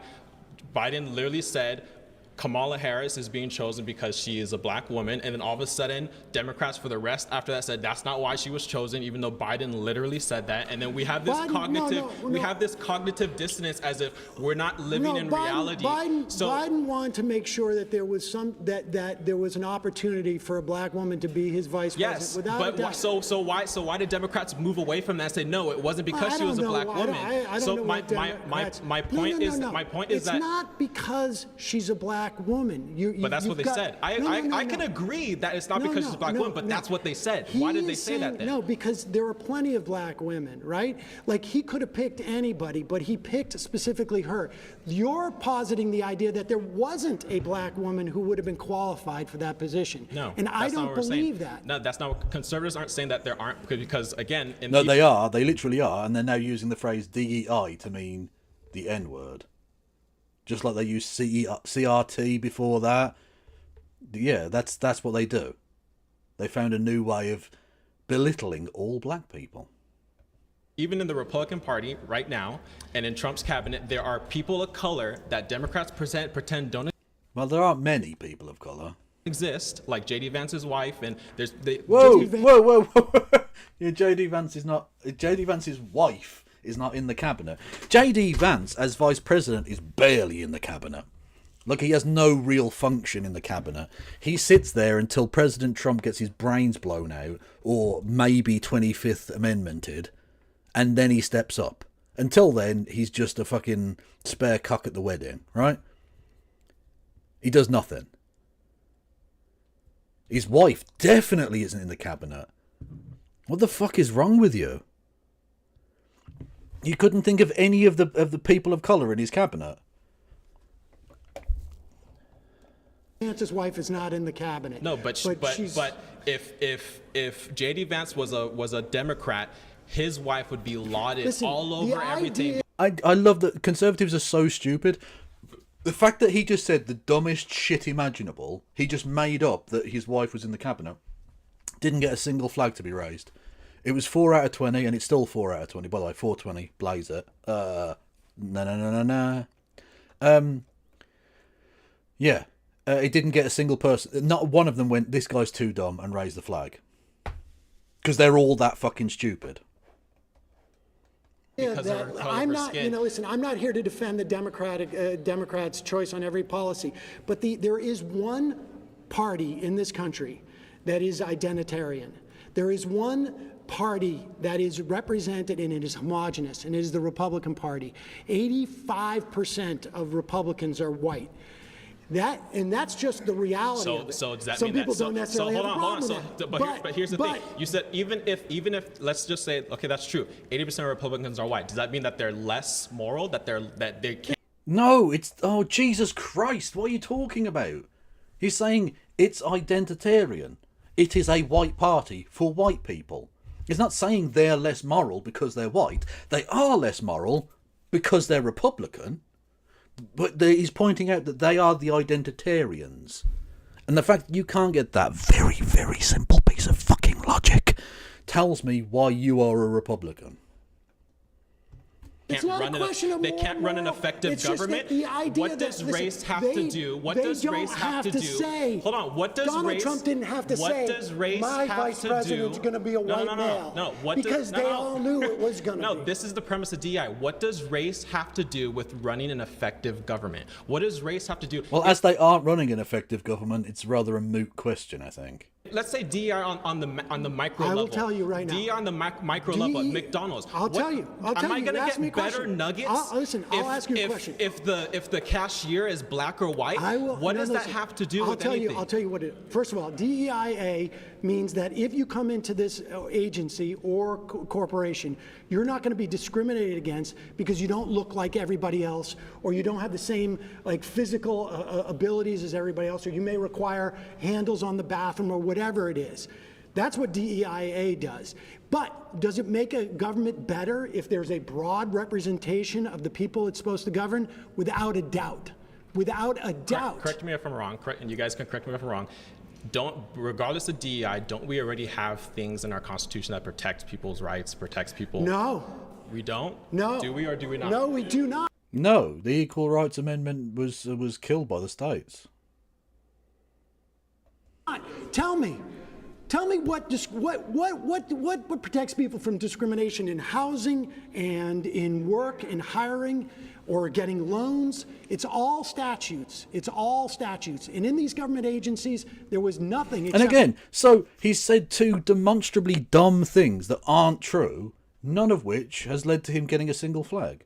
The only other flags is when Sam Seder's been talking and they're going, oh, the liberal, he's allowing the liberal to talk. Flag. That order. That's why Trump just rescinded it. I'm gonna tap out because I think someone else has a better. Jesus Christ, he didn't even get flagged out. He walked out himself. Can defend that point specifically better than me. All right, please return to your seat. Waste of time. This is shit.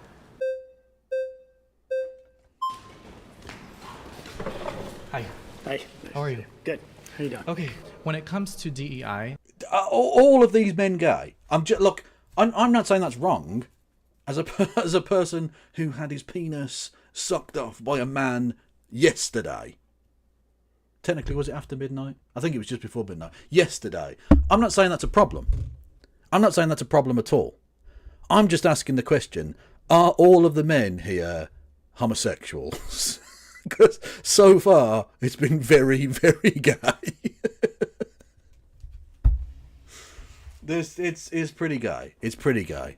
My gaydar is literally exploding right now. essentially, if a person was not racist, he would hire someone regardless, right? So why would we need a policy to protect a person if we've moved past racism? We haven't. Like, we literally haven't. We literally, actually haven't. You fucking idiot. So would you consider yourself racist? Wait, are you suggesting we've moved past racism? Would you consider yourself racist? I consider myself, and sometimes I practice, I think we all practice like some form of, white supremacy. I think actually like we all do to some degree. Especially fucking Nazi Canadian Barbie later. Can't wait for that. Well, I'm glad that you're saying that. So I guess going to the LGBT topic, it seems like it's very prevalent for you as an issue. Well, it seems like a big issue. I mean, it seems like it's quite prevalent for you as well, friend. Again, I'm not judging. Okay, as a fellow poofter myself, I'm not judging. I'm just saying, very gay. Republican Party spent literally hundreds of millions of dollars demonizing trans people. Well, the reason why they've done something like that, and I think you're misconstruing the narrative, they haven't demonized them. They simply want protections back for their own children, because children are being stripped away from Who's their their parents. own children? Wait, children are being stripped away from their parents? Yes, due to AB 954, they've now included gender identity as a premise to remove and strip. King of Silver, surely a gay quisling has to be called a jizzling. Surely. It's right there. rights for children who maybe they are rejecting their gender ideology. So, but you'd be okay with parents who agree with their... Oh, it's a gay dude who's transphobic. Oh, right, get in the shredder. Their children's Minecraft. doctors to provide gender-affirming care. I do not agree with that. Do you? I believe that parents and doctors can make those decisions with the kids, If of a course. child can't smoke, drink, or have sex before the age of 18, they should not be able to consent to a sex change. Now, in terms... They aren't consenting to a sex change. You've just changed that. They didn't say sex change. You said, like, medical procedure. So, like... Well, not medical procedure, medical... was it medicine? Just medicine. So, a puberty blocker is not a sex change. Living as a different gender is not a sex change. In terms of a DEI initiative, the reason why there's military bans on trans women and trans men is because they do not have the ability to cooperate at a mental capacity when they're constant. Trans people don't have they can't operate at...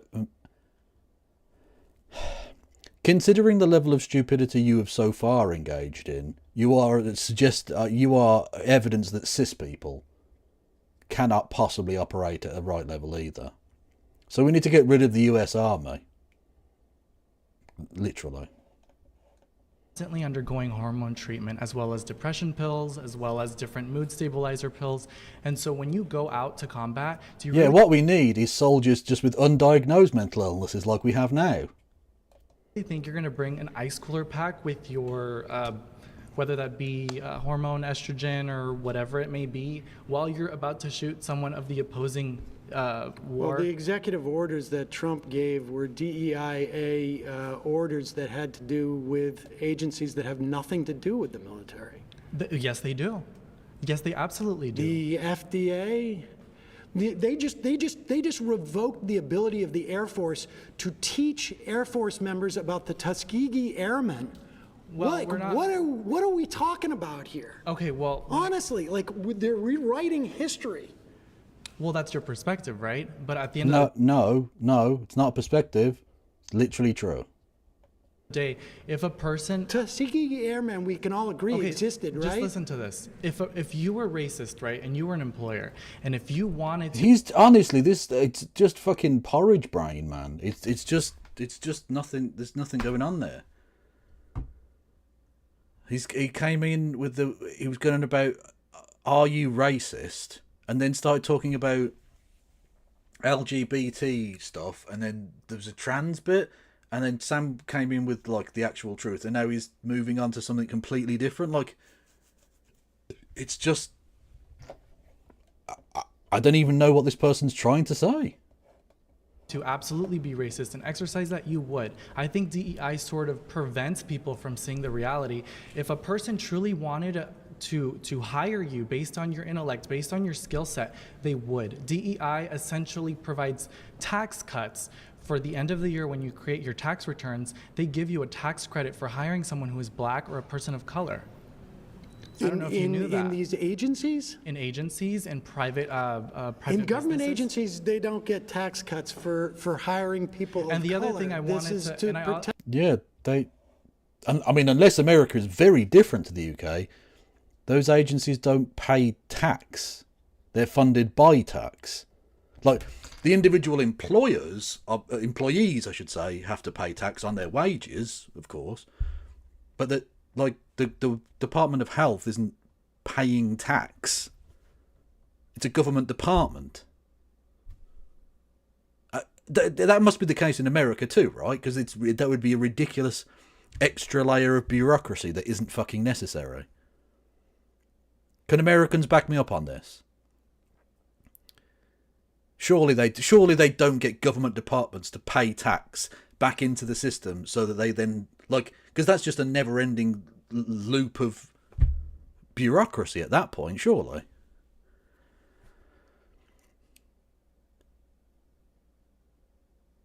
That would be fucking mental.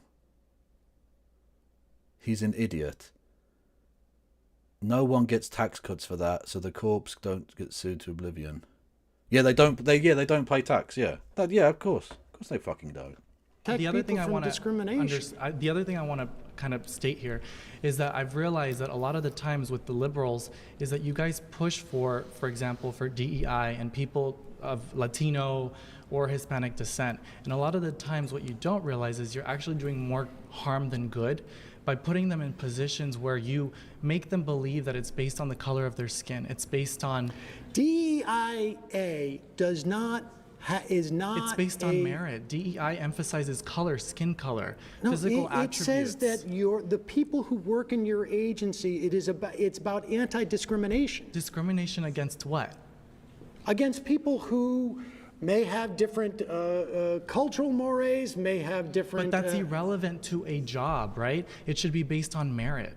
And that is the emphasis People here. get hired as a merit, but if the DEI, if the DEIA, I'm talking about Trump's rescission of these orders on these If you received a tax cut as agencies. an employer, wouldn't you hire a person of color? Dude, if you could pay them less? Listen, we're talking about government agencies that do not get tax cuts. They don't.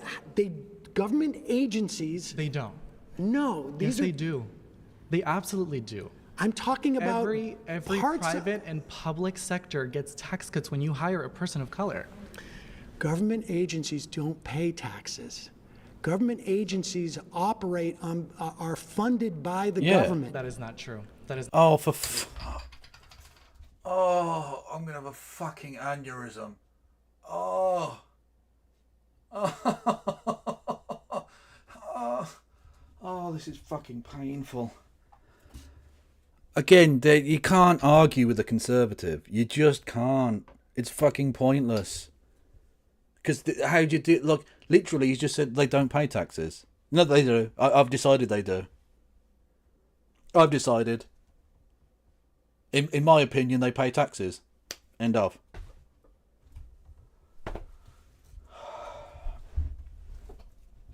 Literally fucking brain dead.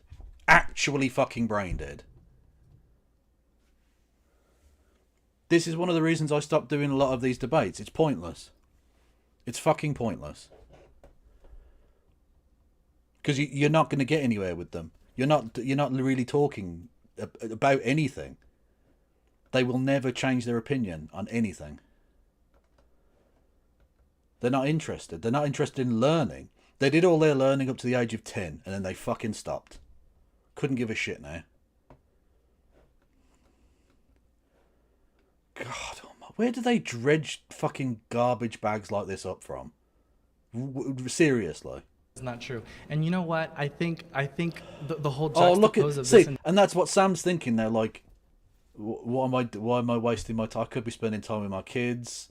I could be going to the fucking game. I could be just having a wank. I could just be masturbating. It would be more productive than this. Entire conversation. What month is this? This is January. Okay, so we can agree on that.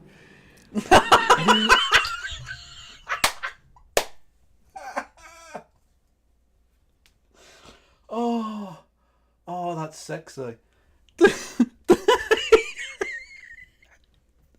Okay, that's a solid burn. That's a solid burn. So it's January. Okay, we can agree on that. Okay. So they've agreed that. So he's able to understand some parts of reality. He's definitely able to understand that. Okay. Fine. Good. Sam, he could be doing Bob's Burgers. True.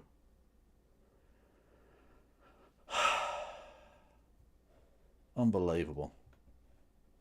FDA does not. Even his own fucking people, even the conservatives laughing at him. Even the conservatives are laughing at this fucking dweeb. Holy shit. Pay taxes. It does not get a tax cut because it doesn't pay taxes.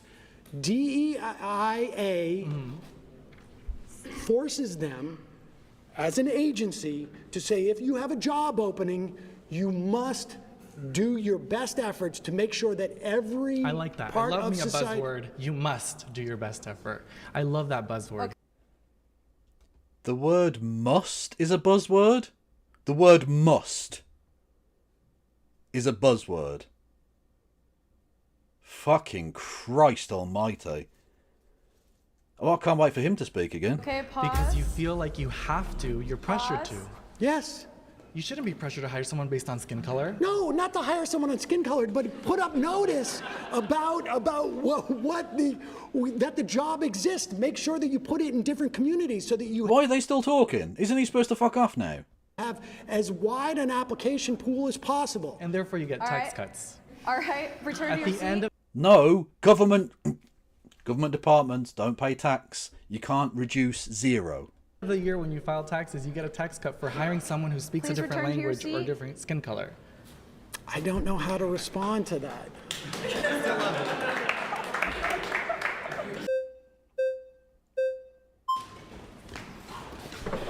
How you doing?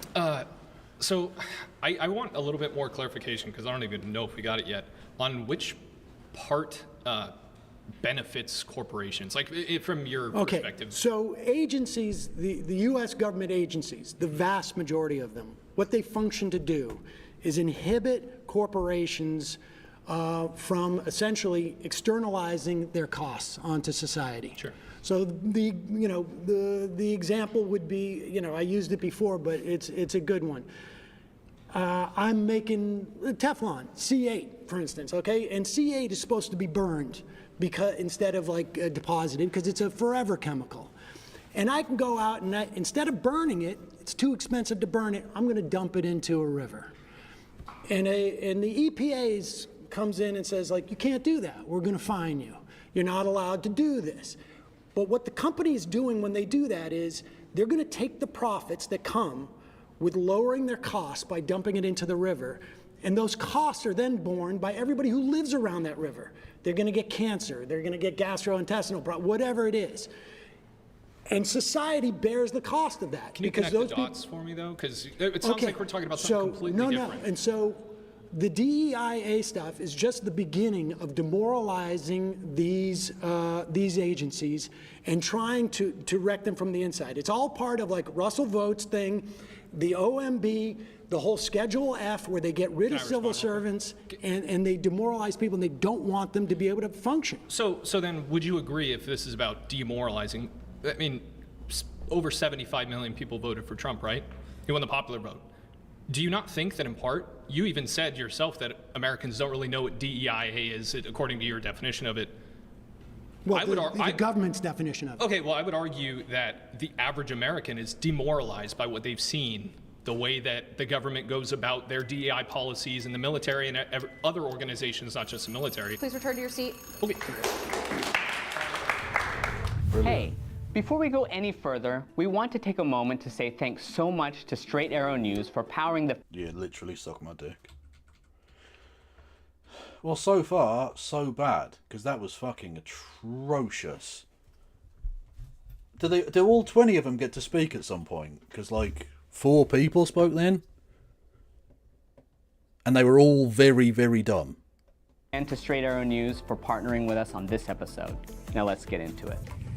My next claim is, unless you're a billionaire, a religious fundamentalist, or a xenophobic nationalist, voting for Trump was a mistake.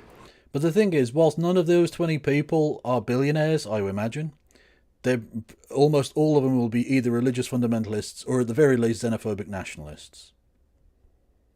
Including, of course, Nazi Canadian Barbie.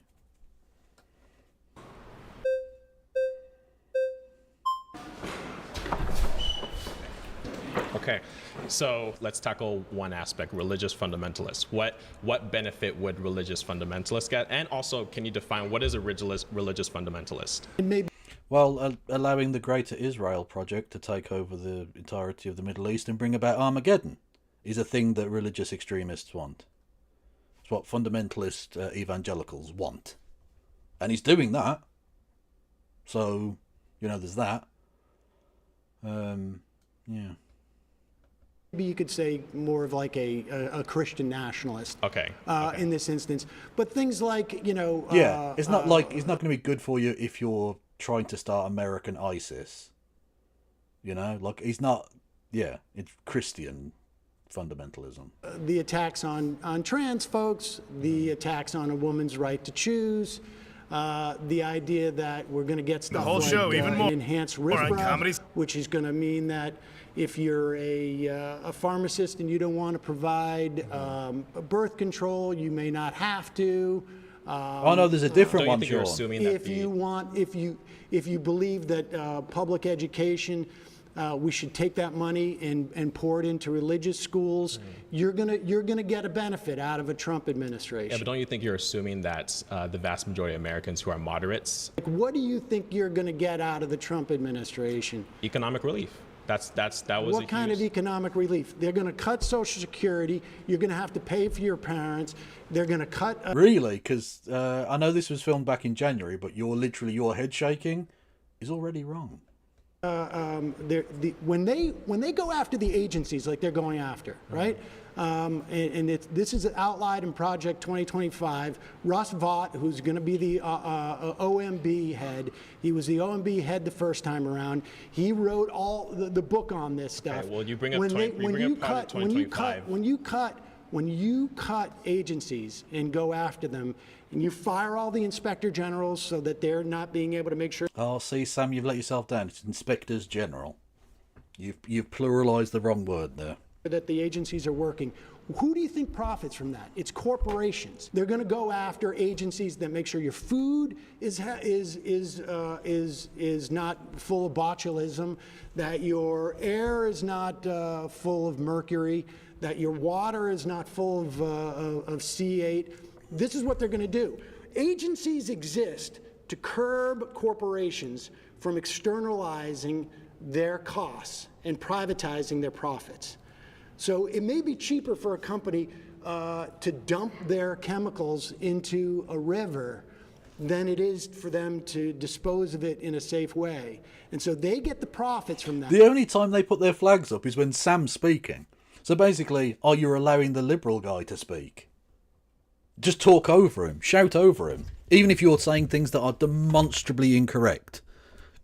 Like Vance's wife's in the cabinet, or fucking government agencies pay tax. That's fine. You can say demonstrably untrue things. Just don't let him speak. But the costs are borne by society. They're borne by society in the form of, like, people get cancer. They're borne by society in terms of, like, we've got to do the cleanup. That's what agencies do. Pause. You've been voted out by the majority. Please return to your seat. That's good.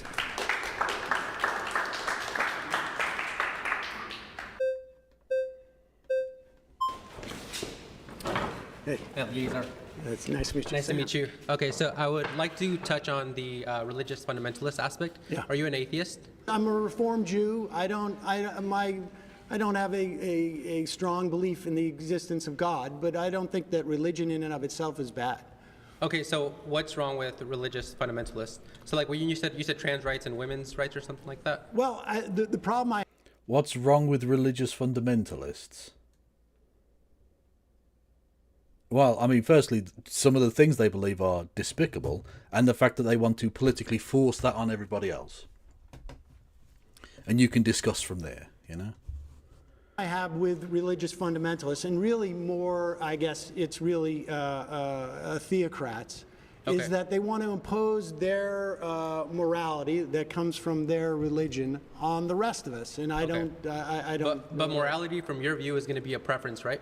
It's not morality; it's a preference. So morality without a foundation is going to reduce you to a preference. Well, I have a foundation for my morality. Which is what? It's a humanist vision of what basically creates as little suffering as possible for as many people. Okay, so you're like a consequentialist? Utilitarian? Oh, Jesus fucking Christ. See, this is the problem, right? Philosophy is fascinating. Philosophy is a genuinely fascinating, mind-expanding, beautiful thing. But you get people like this who suck the soul out of it, and not in a good way. People who just make it this boring, like, RIP live stream. What? Stream down? Is it? Policy violation. Are we still going on Twitch? Hang on a minute.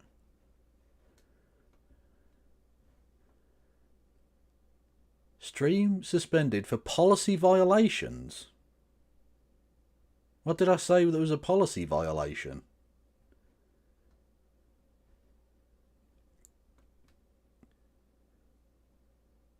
It's still live on Twitch. Okay. So what is it then? It's not...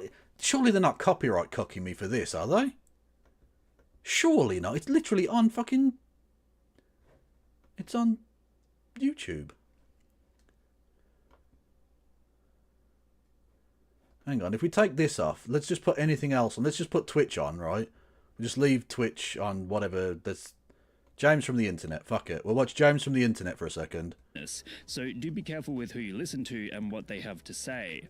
After all, those who feel the least in control tend to predict what's going to happen next to the most. Hello, James from the internet. There's a feeling of certainty that is missing. This is either because they want to believe everything is going to be okay and that a recession is good, actually, or perhaps they just want to be validated. Yeah, there it is. Everything is wrong. And the oh, fuck off, YouTube. YouTube are copyright cocking me. It's back. I've seen 1 million fucking people react to this. You can't fucking YouTube copyright strike me on this. This has literally been covered by fucking everybody. Don't type in the fucking chat that I'm watching him, you prick. That was just to get this off the screen. 255, you are a bell piece. Literally everyone has responded to this. Every single human being on Earth has responded. You know what? I'm going to have to do like a fucking thing, aren't I? Hang on. Window capture. Can I put a filter on it or something? Hang on. No. Done. No. Oh, what the fuck did I do? Why has that disappeared? Oh, there we go. Okay. Why has it gone black now? What? Oh, it's the wrong... Hang on. Sorry. 1 second. Right, there we go. Right. Can we flip the thing?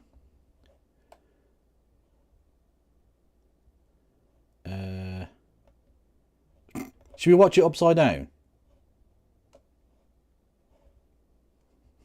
I don't know. Let's watch it upside down. No, not upside down. Sorry, hang on. There we go. We'll play it reversed and see if it does anything. Will the audio also flag it? I don't know. I don't know. We'll give it a go and see what happens. Really, bother myself with being a consequentialist or a utilitarian. It's always going to reduce you to a preference. So if you say that killing is wrong and I say it's right, you would really have no contention with that.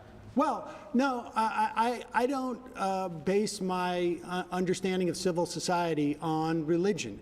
And so we have a civil society. Okay. We have laws that we have decided as a society. Yes. Oh, and by the way, so to everyone in chat and YouTube, hello.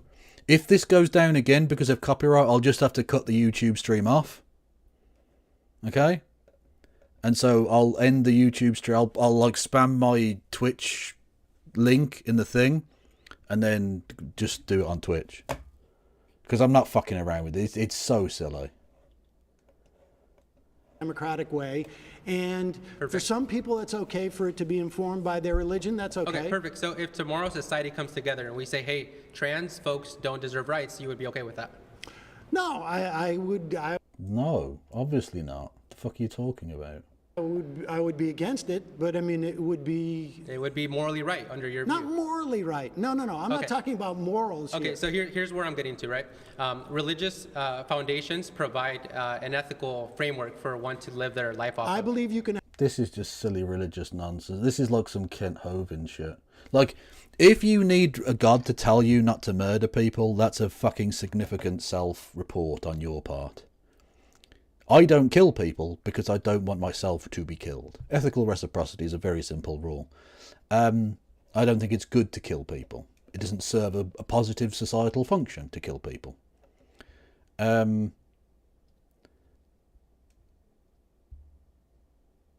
So I don't do that. That is a thing I do not do. I don't need a fucking God to tell me not to do those things. The fact that you do is worrying. Because what about if God comes down and says, oh no, it's actually fine, you can kill people? Would you then go around killing people? I don't know. Have an ethical framework without religion. And if we take the leftist view to its logical tail end, to its extreme view, you have low reproductive birth rates, you have a reproductive debt. No, you don't. What are you talking about? No, you don't have a low reproductive birth rate at all. What are you on about?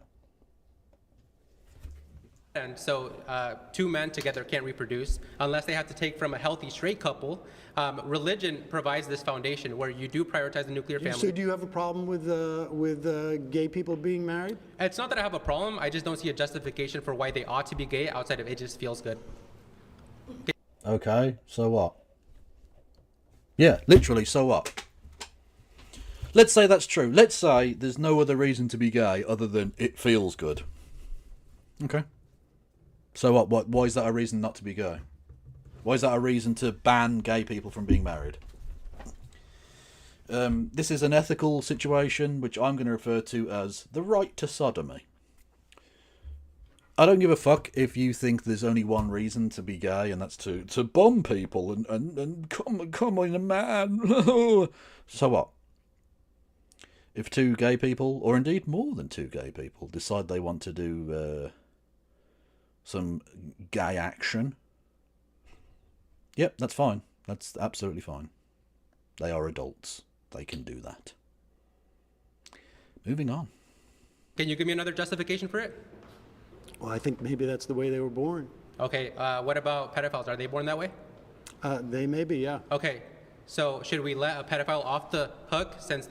No, because we know that pederasty does demonstrable damage to children and indeed family structures, whereas gay people, two or more gay people having sex or being in a relationship doesn't. And your conflation of those two things means that I think the federal government should investigate what is on your fucking search engine. Not search engine, search history. They are born that way?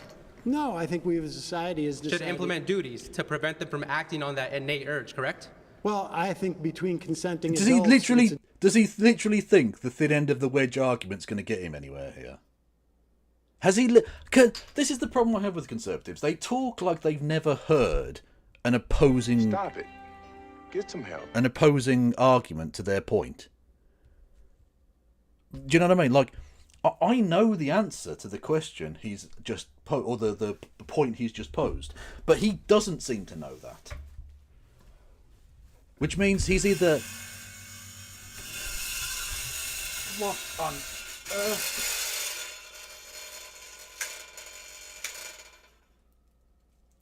How did that turn on? Sorry, my broken fan turned on. Which I've been using as a footstool for like fucking 2 months. Anyway, yeah, he doesn't know the answer to the question. He has no idea. He's never investigated this. Or, when it's been told to him, he's just ignored it, which is the conservative approach to these things, of course.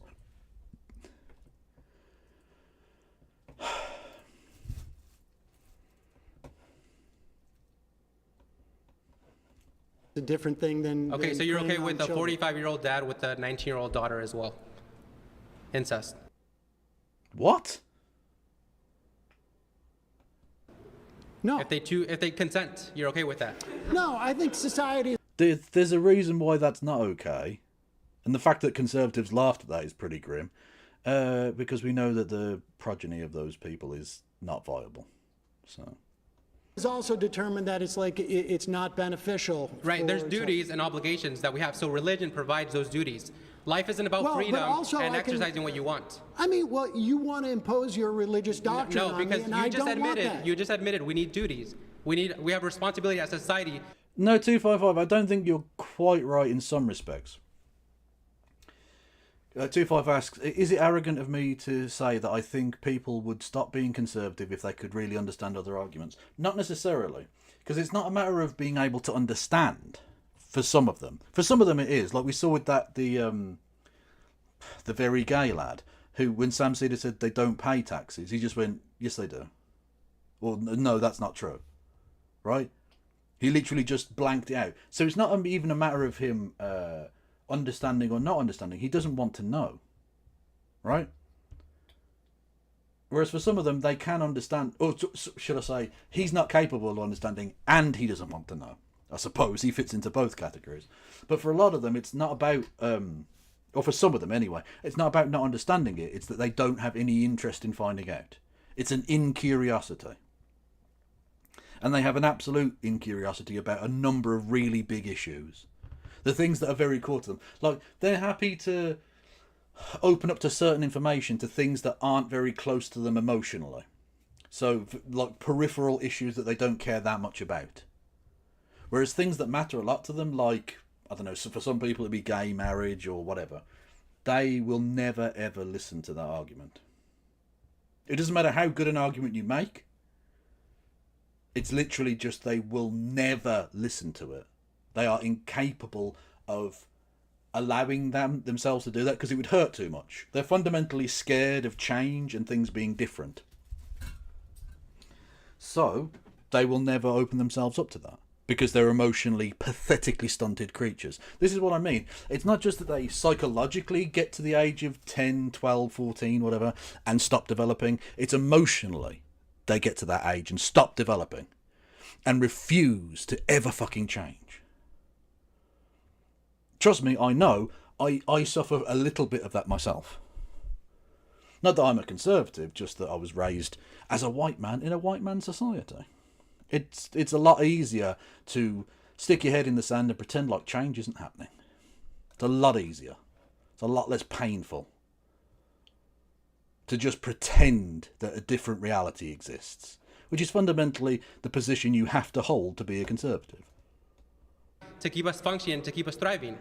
Your leftist view, the liberal view, doesn't provide anything besides it just makes me feel good. Religion does. So what's your argument? Religion only makes you feel, well, not even feel good, feel worthy. What's my argument as to why I don't want you have no your contention. religion to... Well, because first of all, I don't think that you have the right to corner what God is telling us is right or wrong. And there are differences between religions. And so my argument is, you know, like, that's also you're true. not going to let's say keep halal or kosher. Yeah, let's say God exists. Why is your God the right one? Just, even if you... Look, he's not even trying to argue that God exists, just that it would be good if God existed. But that takes you no nearer to your religion being correct. Not even a step forward to that. Sure, right? I mean, I don't believe that someone has a corner on religious truth. And the reason why we have a democracy is because we didn't want a king. And the kings came from the idea that their God said that they're the ones who's supposed to be king. And so we can disagree on this. I don't want to live in a country that is ruled by religious fundamentalism. And if I do, you have no issue with that. And no. And no, I do, because I don't want ISIS telling you can't be a Christian. And I don't want you telling a Muslim that they can't be a Muslim. Or telling Sam that he can't be Reformed Jewish. Or telling me that I can't be an atheist. That's the point. Like, you're entitled to your view. That is absolutely correct. You can be a religious fundamentalist.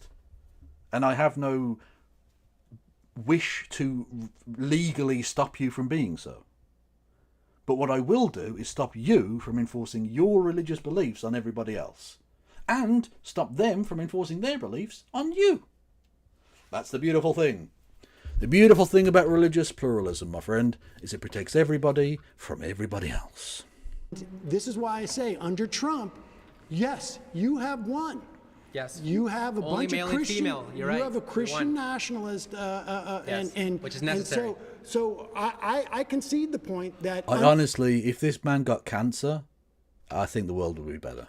under Trump, your Christian nationalism has gained an advantage under this. Sorry, we're going to have more kids. We're going to have less abortions. We're going to have more family. We're going to have stable Fewer abortions is the word you're looking for. family households. Sorry about better Trans education. people, gay people should Better, be outlawed. better education. They should be straight. Women should be secondary to their husbands. Women should submit right? to the husbands. Women that doesn't should mean they. submit to That the doesn't mean they are husbands. slaves. Right, It doesn't mean they are slaves. It means they are protected. Okay, let me ask you. Let me ask you. No. Should women be drafted? Should women be drafted? Listen, I think if they're equal, should they be drafted? I think this is the vision No one should be drafted, you fucking cock. that you have, and I think Trump supports it. Yes. I think the Christian nationalists he has throughout his government are all going No, to not work Sam, towards the your other vision. guy. Yes. And my hope is that when people look at this, they say, hey, wait a second. I don't want my life to be dictated by the notion of a Christian nationalist prescription. Now, you may win out. I mean, certainly, like if you look at a country like Iran, they have a theocracy there, and apparently that's good for them if they want it. My final point is whenever but we I see, don't want to live in a my final point is theocracy. whenever we see people live out Christian values to its full extent, we see a great society. Yeah, the Crusades. It was awesome. Yeah, Catholic Church raping loads of children. Super cool. Yeah, the religious wars. Yeah, absolutely. Yeah. The Holocaust. Yeah, they're fantastic. Yeah, Christians doing Christian stuff. God was with them. He literally said, God mit uns, right? God with us. God was on their side at Auschwitz, mate. Yeah, when Christians live as Christians in Christian theocracy land, everything goes fucking swimmingly. Correct. When we see people deviate from that, that's where all the problems arise. All right, I think you are at home in the Trump. Trump Thank you very much. You've been voted out. Please return to your seat.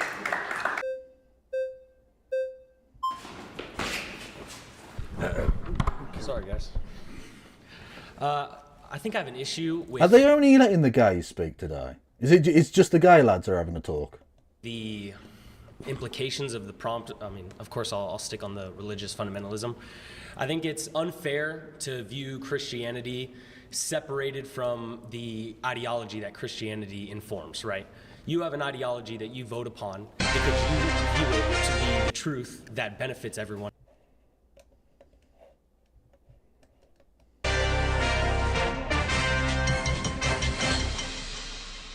With military recruitment down and the need for soldiers greater than ever, some say it's time for the military to change its policy of barring homosexuals from enlisting. Well, joining us today from the Pentagon is General Robert McBrayer. Thank you for coming. My pleasure, Brandon. General, the military has been easing restrictions on enlistment in almost every area, on criminals, older veterans, even those with serious medical conditions. Why not gays? Gay people are different, Brandon. Under no circumstances can we put America's homosexuals in danger. But homosexuals themselves are demanding the right to serve their country in a time of war. The gays of America are the only... Oh, what the fuck? homosexuals. How many souls touched by war? Even those with serious medical conditions. Why not gays? Gay people are different, Brandon. Under no circumstances can we put America's homosexuals in danger. But homosexuals themselves are demanding the right to serve their country in a time of war. The gays of America are the only group left untouched by war. They're special, pure and rare, like a gleaming diamond or a snow-white colt. We must protect them. Has this always been the goal? It has been the solemn oath of every man in uniform to lay down his life in defense of America's precious, precious homosexuals. How many soldiers' lives is the life of one gay man worth? 7. General, tell us about the don't ask, don't tell policy. 7. Which many see as discriminatory. The reason we instituted that policy was because we knew It's actually we would significantly never be able higher to than keep out 7. all the gays. To know that any of them managed to enlist and put themselves in harm's way, it would break our hearts. All of the top commanders know. We love them too much. So you're saying that the military's entire purpose is to fight so that homosexuals don't have to? Nor should their fragile psyches be subjected to the horrible sights that occur on the battlefield. Their pure minds should be reserved for thoughts of man-on-man or woman-on-woman romance. True. Well, thank you for Fact. clarifying this very sensitive issue for our viewers, General McBrayer. My pleasure. Free. God bless America and her gays. Exactly. Absolutely. That's what freedom means, okay? Freedom isn't free until every gay person is safe. In a society. That's how a democracy works. I, as a Christian, have an ideology that informs my opinions, and I believe that it is the most moral and correct way for a society to function. So I think if we put religious fundamentalism in a box where you say any moral implications that I draw from this, religion is unable to be voted upon, unable to be pushed onto you because simply it's a religion is unfair to view it that way. Religion is an ideology like all ideologies are. It's you vote away. I don't mind you. I don't dispute the idea that you could have a religious ideology and want to see it imposed upon others, and it's not inconsistent with my claim. My claim is that Donald Trump is ushering in an element of Christian theocracy that I can't remember his name, and you may be excited about, but I'm not excited about it. I don't think the vast majority of Americans are. See, but maybe I'm wrong. I did say that at the very start of this. I did say at the very start of this that the problem is that most of these people are going to be religious fundamentalists and xenophobic nationalists and stuff. Yeah. I mean, I don't think this country was set up to be a theocracy, and I find it problematic that it will be, but others will be happy about it. I think it's unfair as well to label any morals that comes from religion inherently immediately theocratic. Like having a theocracy is something different than having... I think love thy neighbor is a good precept, and I don't know that we should necessarily legislate it, but I think it's a good precept. Cool. I think there are things from religion that are good. Yes, second brass eye clip of the day. Let's go. You made a point that you say Ben Fetch was dangerously gay. Yes, he's totally gay. Fetch is as gay as a window. What's wrong with being gay? Homosexuals can't swim. They attract enemy radar. They attract sharks. They insist on being placed at the captain's table. They get up late. They nudge people whilst they're shooting. They muck about. They muck about. Imagine the fear of knowing you have a gay man on board a boat. When you retire at night, you think to yourself, God, will I wake up and find everybody dead? Quite. You can't run a ship like that. No. Very true. Very true. I interviewed Desmond Tutu years ago, who said that religion can be, is like a knife. It can be used to spread butter, or it could be used to stab people. But that doesn't mean that I want religious doctrine to be the same as the law of the land. We have a democracy, and it was founded on trying to get out James some Bond some said type that. of Yeah, like religious they can't suppression, whistle. which means one religion shouldn't dominate in this country. That's my sense. Yeah, and I see that, but I think I have an issue with where you would perceive religious doctrine is derived from, right? A guy doesn't, at least in Christianity, a guy doesn't go in a room and come out and say that he is a secret message from God that everyone now has to follow. Religious doctrine is ruled over, it's reasoned over, the same way any ideology is discussed. That's demonstrably not true. You have a set of religious precepts based on ancient text. How ancient depends on which religion, I suppose. In Judaism, it's fucking 4,000 or 5,000 years old or whatever at this point. In Christianity, you have a mixture of that and some more modern stuff, which is about 2,000 years old thereabouts. And then you've got in Islam, you've got kind of bits of that, but not a lot of it. And then like it's about 1,400 years old, and you just try and do the whole fucking rationalizing of obviously absurd shit. It's a dogma. You just try and rationalize things that aren't true. Like, bats are not birds, right? They are two completely different species of animal. And yet, in the Bible, it says bats are birds, because the people who wrote the Bible were dumb cunts who just thought everything that flies must be a bird, because birds fly. You can understand where they've made the mistake, but it's clearly a mistake. And rather than going, well, that's clearly a mistake, scratch that bit, a lot of bollocks. People have just sort of gone along with it, like, that's fine, just ignore that. If you shake a stick at a mama cow, a stripy stick, it will not help her produce a striped calf, because that's not how reproduction works in mammals. So, That's a thing. But it says that in the Bible, though, that you can do that, even though you can't. Technically, yeah, not all birds can fly. Although I don't think the people in the Bible were very aware of the penguin. I don't know if there are flightless birds in that particular region of the world. Maybe there are. But yes, technically not all birds do fly. Discovered. But lots of birds do fly. So like I say, you can understand where they made the mistake. But just pretending they didn't make the mistake doesn't make it less of a mistake. It just makes you less honest. I'm not talking about the validity of religious doctrine. Right. I'm talking about religious doctrine supplanting democracy in civil society. And I'm saying that religious doctrine is democratic inherently, and in the way that you. Well, earlier... I mean, look, we can have a debate. How can it be democratic? It's literally a god, or gods, technically, dictating to you what you have to do, like the entirety of your life. That's not really democratic, is it, Brendan? Debate as to whether or not women should be subservient to men. I don't think they should be. Right. And in a democracy, I don't think it's healthy. Right. But when you said earlier with him that someone shouldn't have I don't know the exact word, like a chokehold on what is. No, sure. And I know that, I mean, that's why they're the three great Abrahamic religions, Judaism, Christianity, and Islam, all technically worship the same God. It's the God of Abraham, right? But when I'm going on about religious texts, there isn't much from the Torah or the New Testament that's in the Islamic textual tradition.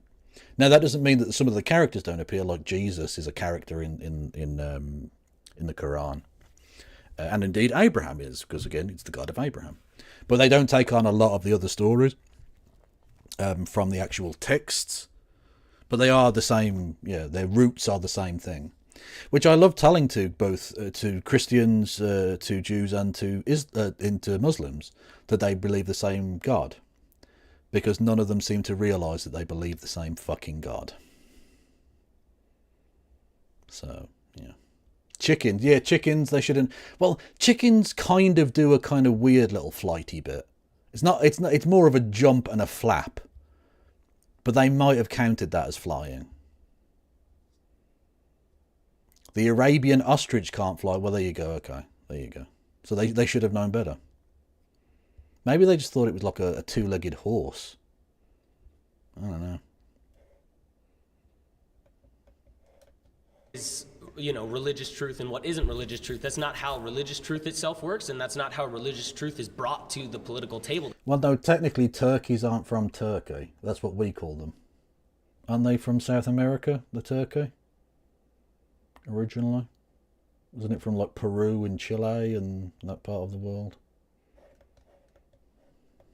To have that work either, right? I don't know. When Pete Hegseth is in a bar yelling, we're going to kill all Muslims. Well, that's yeah. But now he's in charge of the largest military in the history of the world.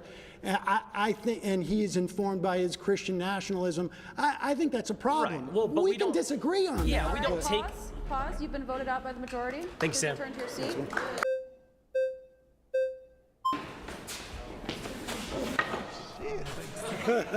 Okay, so... Oh, God, not this cunt again. Fucking hell.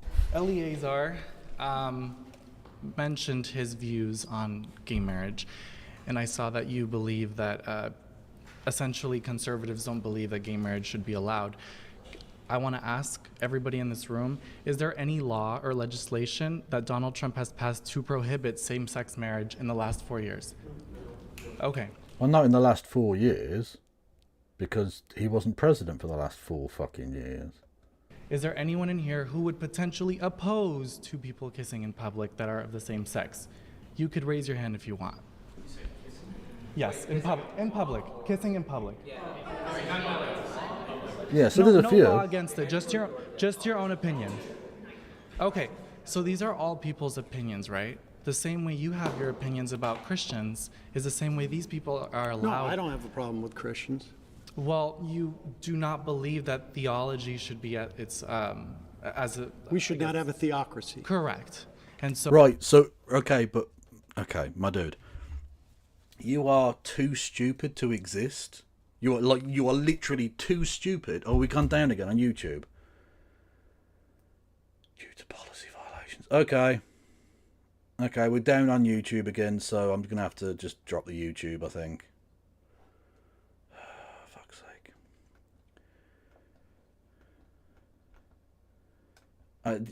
Literally every cunt on the planet has responded to this video and watched the entire thing without any fucking problems, but for some reason, the Kev, it just, yeah, it's not happening.